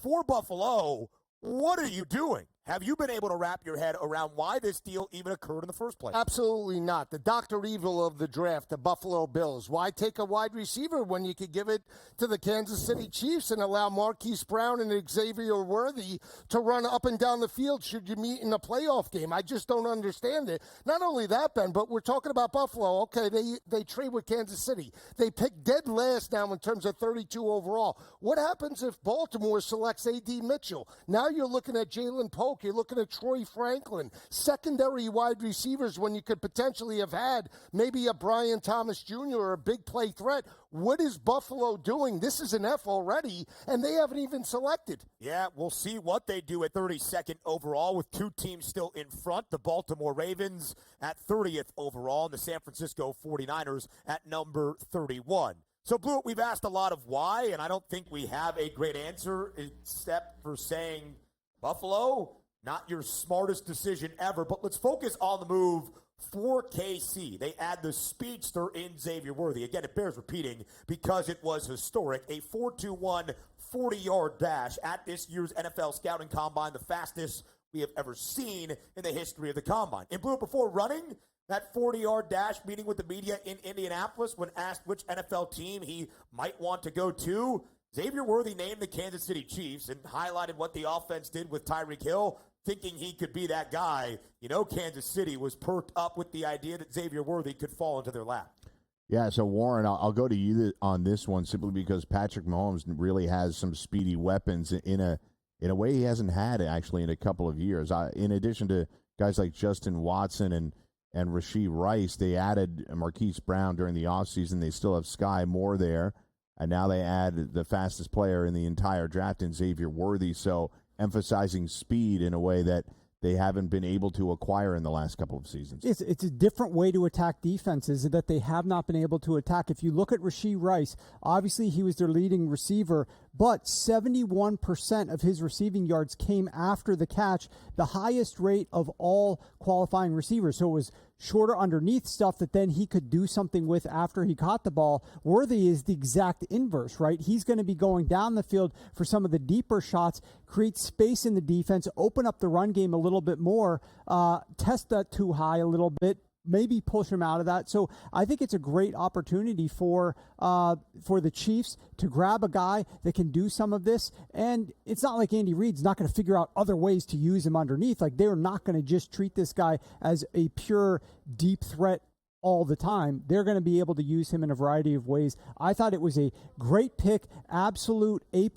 This is a position of need, especially with the Rashee Rice, and it's a great opportunity for Xavier Worthy. And, of course, he's going to say, I want to go to the Chiefs. Who wouldn't want to play for the back-to-back champs? Yeah, so, Cap, it's easy to say that a championship team can rest on their laurels or they have a little bit of flexibility. The Chiefs go after their guy, and they get him by moving up a few picks. Yeah, think about this. Andy Reid, it was his call. He had personnel control when he did it. He drafted Deshaun Jackson, one of the best deep threats in NFL history. I'm not putting Worthy in that class, but he could flat out fly. He knows what it's like when you tilt coverage. It's like, who are you going to match up? You got Kelsey underneath, you got Rashee Rice underneath. And by the way, they got Hollywood Brown. Let's not forget about that. He can run, but he's on a one-year deal. Yeah. This is a home run move for them. I'm told he also didn't visit pre-draft because they felt they knew exactly who Worthy was. This is going to be fun. I cannot wait to see Matt Nagy and Andy Reid getting Worthy out there on the field this season. Ben, back to you, buddy. So now we have the pick in for that 30th overall selection. The Baltimore Ravens have made it official. They take the defensive back out of Clemson, another corner off the board in Nate Wiggins. Speaking of guys who can fly, Xavier Worthy on the offensive side of the football, Nate Wiggins on the other side out of Clemson. Joe, a member of the Tigers secondary these past few years, he goes 30th overall to the Baltimore Ravens. The Ravens make that addition to the defensive backfield. Are you surprised Baltimore went to the defensive side of the football? Did you think offense was in play? I think a potential wide receiver could have been in the cards, and A.D. Mitchell to really benefit Lamar Jackson, but Nate Wiggins is more of a project, a 6'1", 173, did run the 4.2 40, 2 interceptions last year, can be a nickel type of player, but he's nowhere near, in my opinion, Terrion Arnold or Mitchell. So it's a reach, but, Baltimore's done a fantastic job drafting late-round defensive players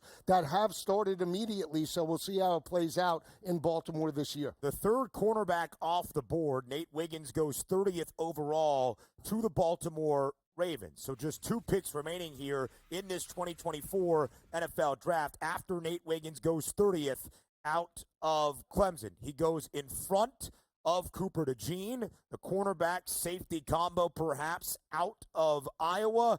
That's our third cornerback off the board. Kev, for some odds perspective, we go to you. Again, the slight slide for Cooper DeJean is still on here late in this first round. Did you expect Nate Wiggins to go in front of the Iowa cornerback in Cooper DeJean? I definitely didn't expect him to go in front of DeJean. Going in the first round for Wiggins certainly was on the board, but in front of Kool-Aid McKinstry could also maybe be seen as a bit of an upset as well when we evaluate the cornerback position and what was supposed to go here. One note, though, the over-under for corners selected in the first round I saw was 5.5. Now, incredible juice to the under, but we aren't close. I mean, if Kool-Aid gets in here and then is Mike Sandstrill of Michigan going to sneak in with the final 2 picks that remain, it would be quite the surprise. There's a number of positions that feel up in the grabs here over these final 2 picks. Wide receiver, potentially an option for the final 2 teams selecting.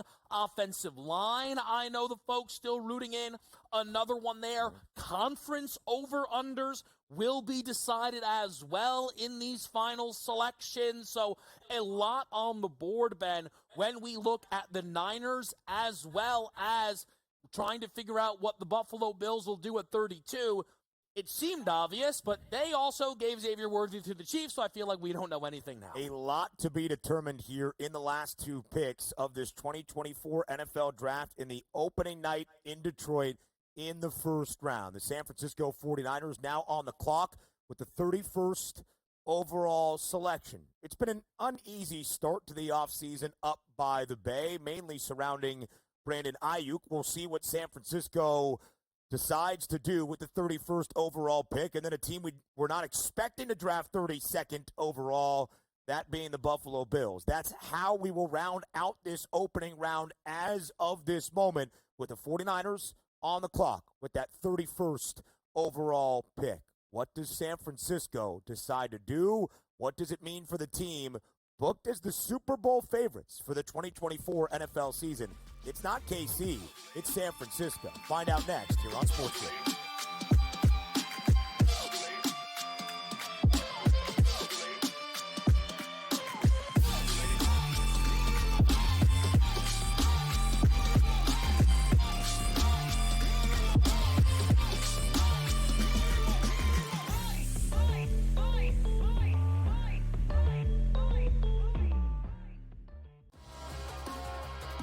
I think they're looking for a space where they can be comfortable, perhaps make some NIL money in the process, but be better set up long-term as opposed to it being 1 year jumping around. You want to kind of get your core players that have been there a couple of years, and then go get the high-profile recruit and then supplement at the transfer portal. Inside the transfer portal, only on SportsGrid. Quotes coming out about Embiid, oh, he's a warrior. You'll never get him off the court.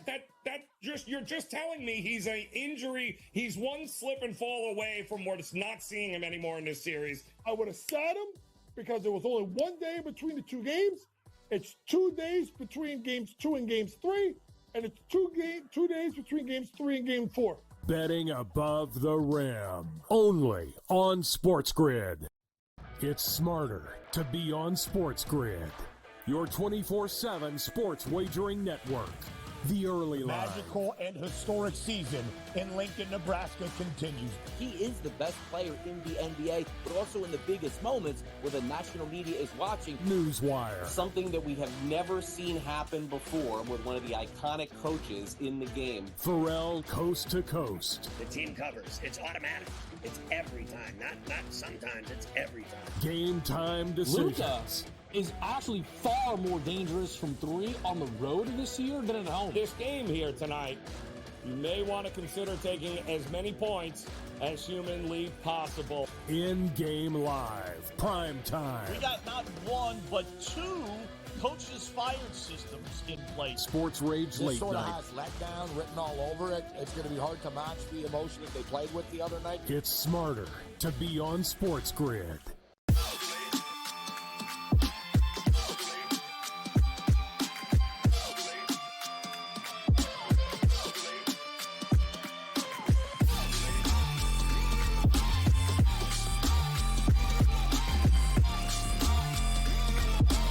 We're down to the final two picks of the opening round of the 2024 NFL Draft. The San Francisco 49ers now on the clock with the 31st overall pick, and the pick is in for San Francisco. They go with the Iowa cornerback, Cooper. No, that is not the case, as I am being told. The San Francisco 49ers with the 31st overall pick, the pick now in and official. It's Ricky Pearsall, the wide receiver out of Florida. San Francisco has selected a wide receiver, Ricky Pearsall, out of Florida. A rather surprising here on our SportsGrid draft special in 2024. The San Francisco 49ers select the 6th wide receiver of this opening round. Kevin Walsh, what did the odds say about San Francisco looking to the offensive side of the football? Looks like Kevin's coming for us because we've got the wide receiver at plus 340. At least one of these plus money options came in here. The Niners and wide receivers were a conversation that you could find at the back end, but never Ricky Pearsall out of Florida. A.D. Mitchell, Lad McConkey occasionally were names you would see talked about for San Fran here. But, of course, we dot connect. Wide receiver, Ayuk, even Debo today got tossed around as far as trade rumors go. We started off our coverage tonight with breaking news out of Philadelphia that Howie Roseman finally locked up A.J. Brown to go along with locking up Devonta Smith. One of the reasons his praises have been sung is because locking up wide receivers to contracts seems impossible for a lot of franchises, and the Niners are no stranger to that. They dealt with these trade rumors around Deebo Samuel recently, potentially requesting a trade, unfollowing him on Instagram, and all these different things. Brandon Ayuk, it's not been as public, but of course there's been questions as to whether or not he would stay with San Fran. Ben, I think drafting a wide receiver at 31 will only elevate those questions. So Ricky Pearsall, a great athlete, a very large reach, but not what we expected for San Francisco or a first-round grade at the wide receiver position. The 49ers, though, do make it official. Ricky Pearsall, the wideout out of Florida. But with just one pick left in the 2024 NFL Draft's opening round on this first night in the Motor City, the Buffalo Bills are backing up once again. Buffalo has traded the 32nd overall pick with the Carolina Panthers. Carolina was the team to select number 1 overall a year ago. That was Bryce Young. But to move up in the deal with the Chicago Bears, they gave up their first-round selection here in 2024. The Panthers get back in to the opening round. Can we go right back to you? We have seen a few flurries of trades here to end out the tail half of this first round. Been heavily favored to select wide receiver. South Carolina's Xavier Legette, I know, has been a name mentioned, but also that was round 2. Could this perhaps be A.D. Mitchell? Again, Lad McConkey. This is a scenario where, again, I would be pretty surprised if wide receiver does not go here through the odds, which, Ben, now makes this a Buffalo Bills masterclass in trolling. 28, trade out, wide receiver goes. 32, trade out, I think a wide receiver goes. If Buffalo ultimately, whenever they decide to pick, Ben, doesn't take wide receiver, then this would maybe make some sense here. You know the old football meme, F it, wide receiver X is down there somewhere? Josh Allen's going to say that in 2024, but the answer is going to be Josh Allen. He is going to have to throw the football to himself, it seems, at this point. So with the live reaction, Blewitt, we go right over to you. I think we keep asking why and what are the Buffalo Bills doing here in the 2024 draft? Well, I mean, Warren, I would say at this point, they didn't get worthy, but we could probably rank some of these wide receivers pretty closely to one another, Pearsall or Mitchell or even Lad McConkey. So the Bills move back just one more. But any thoughts on Pearsall or what the Panthers or Bills are doing here? Well, I mean, this could just be way out of the box and obviously completely wrong. But what if the Bills are simply trying to amass draft capital to then trade for Ayuk from the San Francisco 49ers, who just drafted a wide receiver at the end of the first round. I mean, I'm just speculating, but they need a wide receiver. They have to have some sort of a good wide receiver. They're passing up opportunities here to draft good first-round wide receivers multiple times. I just don't understand it, but they're obviously got something going on. Their GM is not an idiot. He knows what he's doing. It's got to be a master plan, that we don't understand yet. So let's see what it is. Yeah, we don't know all the details of each trade, but they started with 11. They were going to have at least 13 picks now, Cap, in order to work with. We talking about Buffalo or who? Buffalo. Yeah, Buffalo. Yeah, they have so many needs. They need 2 starting corners. They need a starting safety. They need 2 starting wide receivers. So I understand if you're going to trade down, you're going to use a lot of these picks to fill a lot of holes. But, man, it's hard to see where this team is going. Got old very fast. Remember, they just tried to build around him, Josh Allen, years ago. But they got old, Mike, real quick. And it's a team now that they're certainly not in a rebuild. They're in a retooling. Yeah, I don't think this pick moving back from 32 to 33 is as big of a shock, Ben. But clearly we're still trying to figure out what the end game is that Brandon Beane is up to. So we're not entirely sure what Buffalo is doing. They won't have a first-round pick. The Carolina Panthers now do, which was not the expectation entering tonight. Carolina moves back up into the first round, and with the 32nd overall pick, the final on this first night in Detroit, the Carolina Panthers select the wide receiver out of South Carolina, Xavier Leggett. He is the 7th wide receiver drafted in the opening round, Joe, which cashes the over of that wide receiver prop at 6.5 with some pretty considerable plus money. And Leggett out of Columbia now makes the trip just up a little bit to North Carolina. He will be one of the top targets for Bryce Young in his second season. Best wide receiver with Spencer Rattler last year, over 1,200 yards receiving. Reminds me of a former Gamecock, Alshon Jeffrey, 6'3", 227. Same type of body type, catches the football at its highest point. It's a huge addition when you have Adam Thielen there in Carolina. Absolutely so. So the Carolina Panthers get back into the first round, and with the final pick of the opening round, once again, it's the wide receiver out of South Carolina, Xavier Leggett. A big pickup for Carolina under new head coach Dave Canales. Some final closing thoughts around the opening round on this first night of the 2024 NFL Draft. WNS.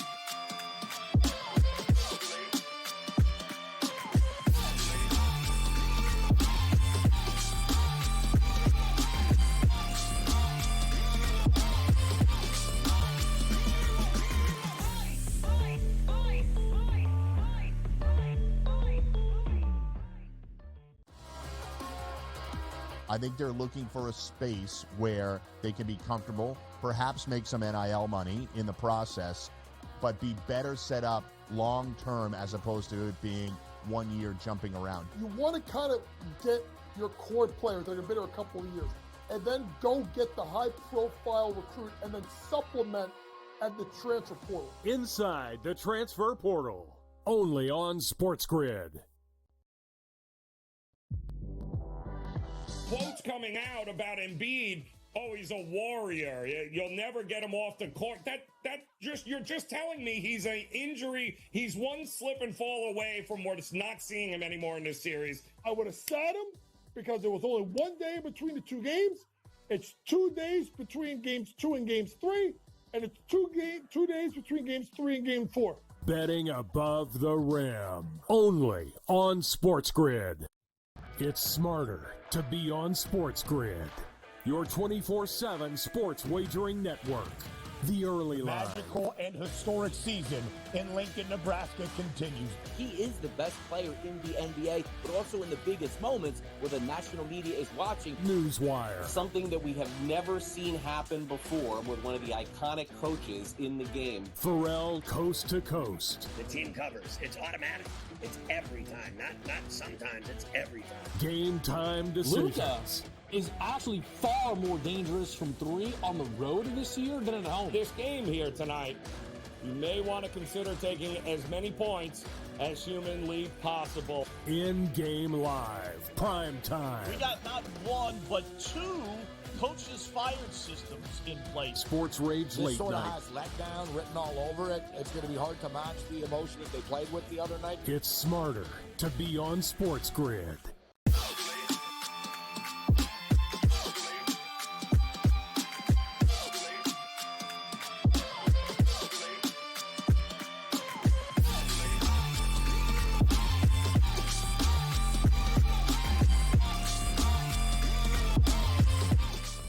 The first round of the 2024 NFL Draft now officially in the books. 32 picks on the clock, 32 selections made tonight in the Motor City out in Detroit. We only have a few closing minutes here on our 2024 Draft special on this opening night, but we're not done. Tomorrow on the early line, myself and Donnie Rightside live in studio to recap everything, all of the surprises and selections of the 2024 NFL Draft and this opening round. And tomorrow night, of course, the guys have you rolling. Mike Blewitt and Joe Lisi and Kevin Walsh with some insight as well from everybody around the grid. We'll have you covered for all 5 hours, 7 p.m. to midnight Eastern, around the second round and third, day number 2 of the 2024 NFL Draft. But, Joe, we start with you with some reflections from this opening night in the Motor City. When you look back at all 32 picks, what stands out to you the most? Well, 3 teams in particular. Washington getting Jaden Daniels. I think he's going to hit the ground running, be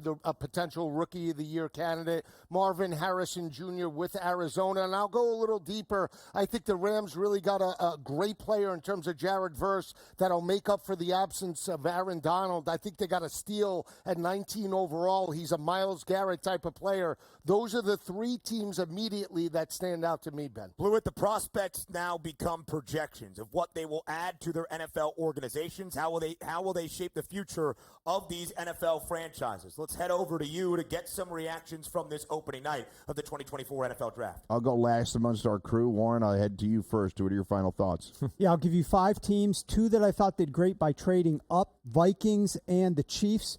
Both those teams, awesome decisions to trade up and great players that they got, filled needs. 2 teams that stuck and picked, and I thought they did great as well. Naturally, the Chicago Bears coming around with Rome Odunze, as well as Caleb Williams, and then the Philadelphia Eagles. How can you not include them in that conversation? And then the team that I'm still scratching my head over, I guess I'll go 2 of them. The Buffalo Bills, although I expect a master plan, and the Atlanta Falcons going with Penix right there at number 8. Cap, final thoughts. Yeah, Mike, when you have a chance to improve your football team, your Atlanta Falcons, you've got Kirk Cousins coming in. By contract structure, he's a starting quarterback, bar none, for a minimum of 2 seasons. The first 2 years, $100 million. And you take a guy, if Cousins doesn't get hurt, who will not play. The odds makers are ready to pick, by the way, the Atlanta Falcons to win the division. Not so fast, folks. I don't get it. I cannot wait to hear Terry Fontenot speak, their general manager. How have you helped your football team going forward here when you have no edge rushers, okay? Literally none. They pass up on Dallas Turner. Every single edge rusher they didn't want. They didn't want any cornerback help. That was very surprising and confounding to me, quite frankly.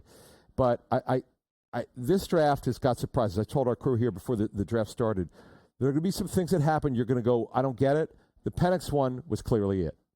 I'll give a shout-out to the NFC North. First of all, the Bears, through this process, have done everything they can possibly do to improve this team offensively. And obviously the Lions really continue to build the team the way they want. They're very dedicated to building this team with power conference defensive and offensive players, Ben. So, Kev, not only do we get your reactions to the picks that were made and what it means now taking that step to the National Football League, we get your reactions from the odds perspective as well, and where that market movement really left us most surprised tonight.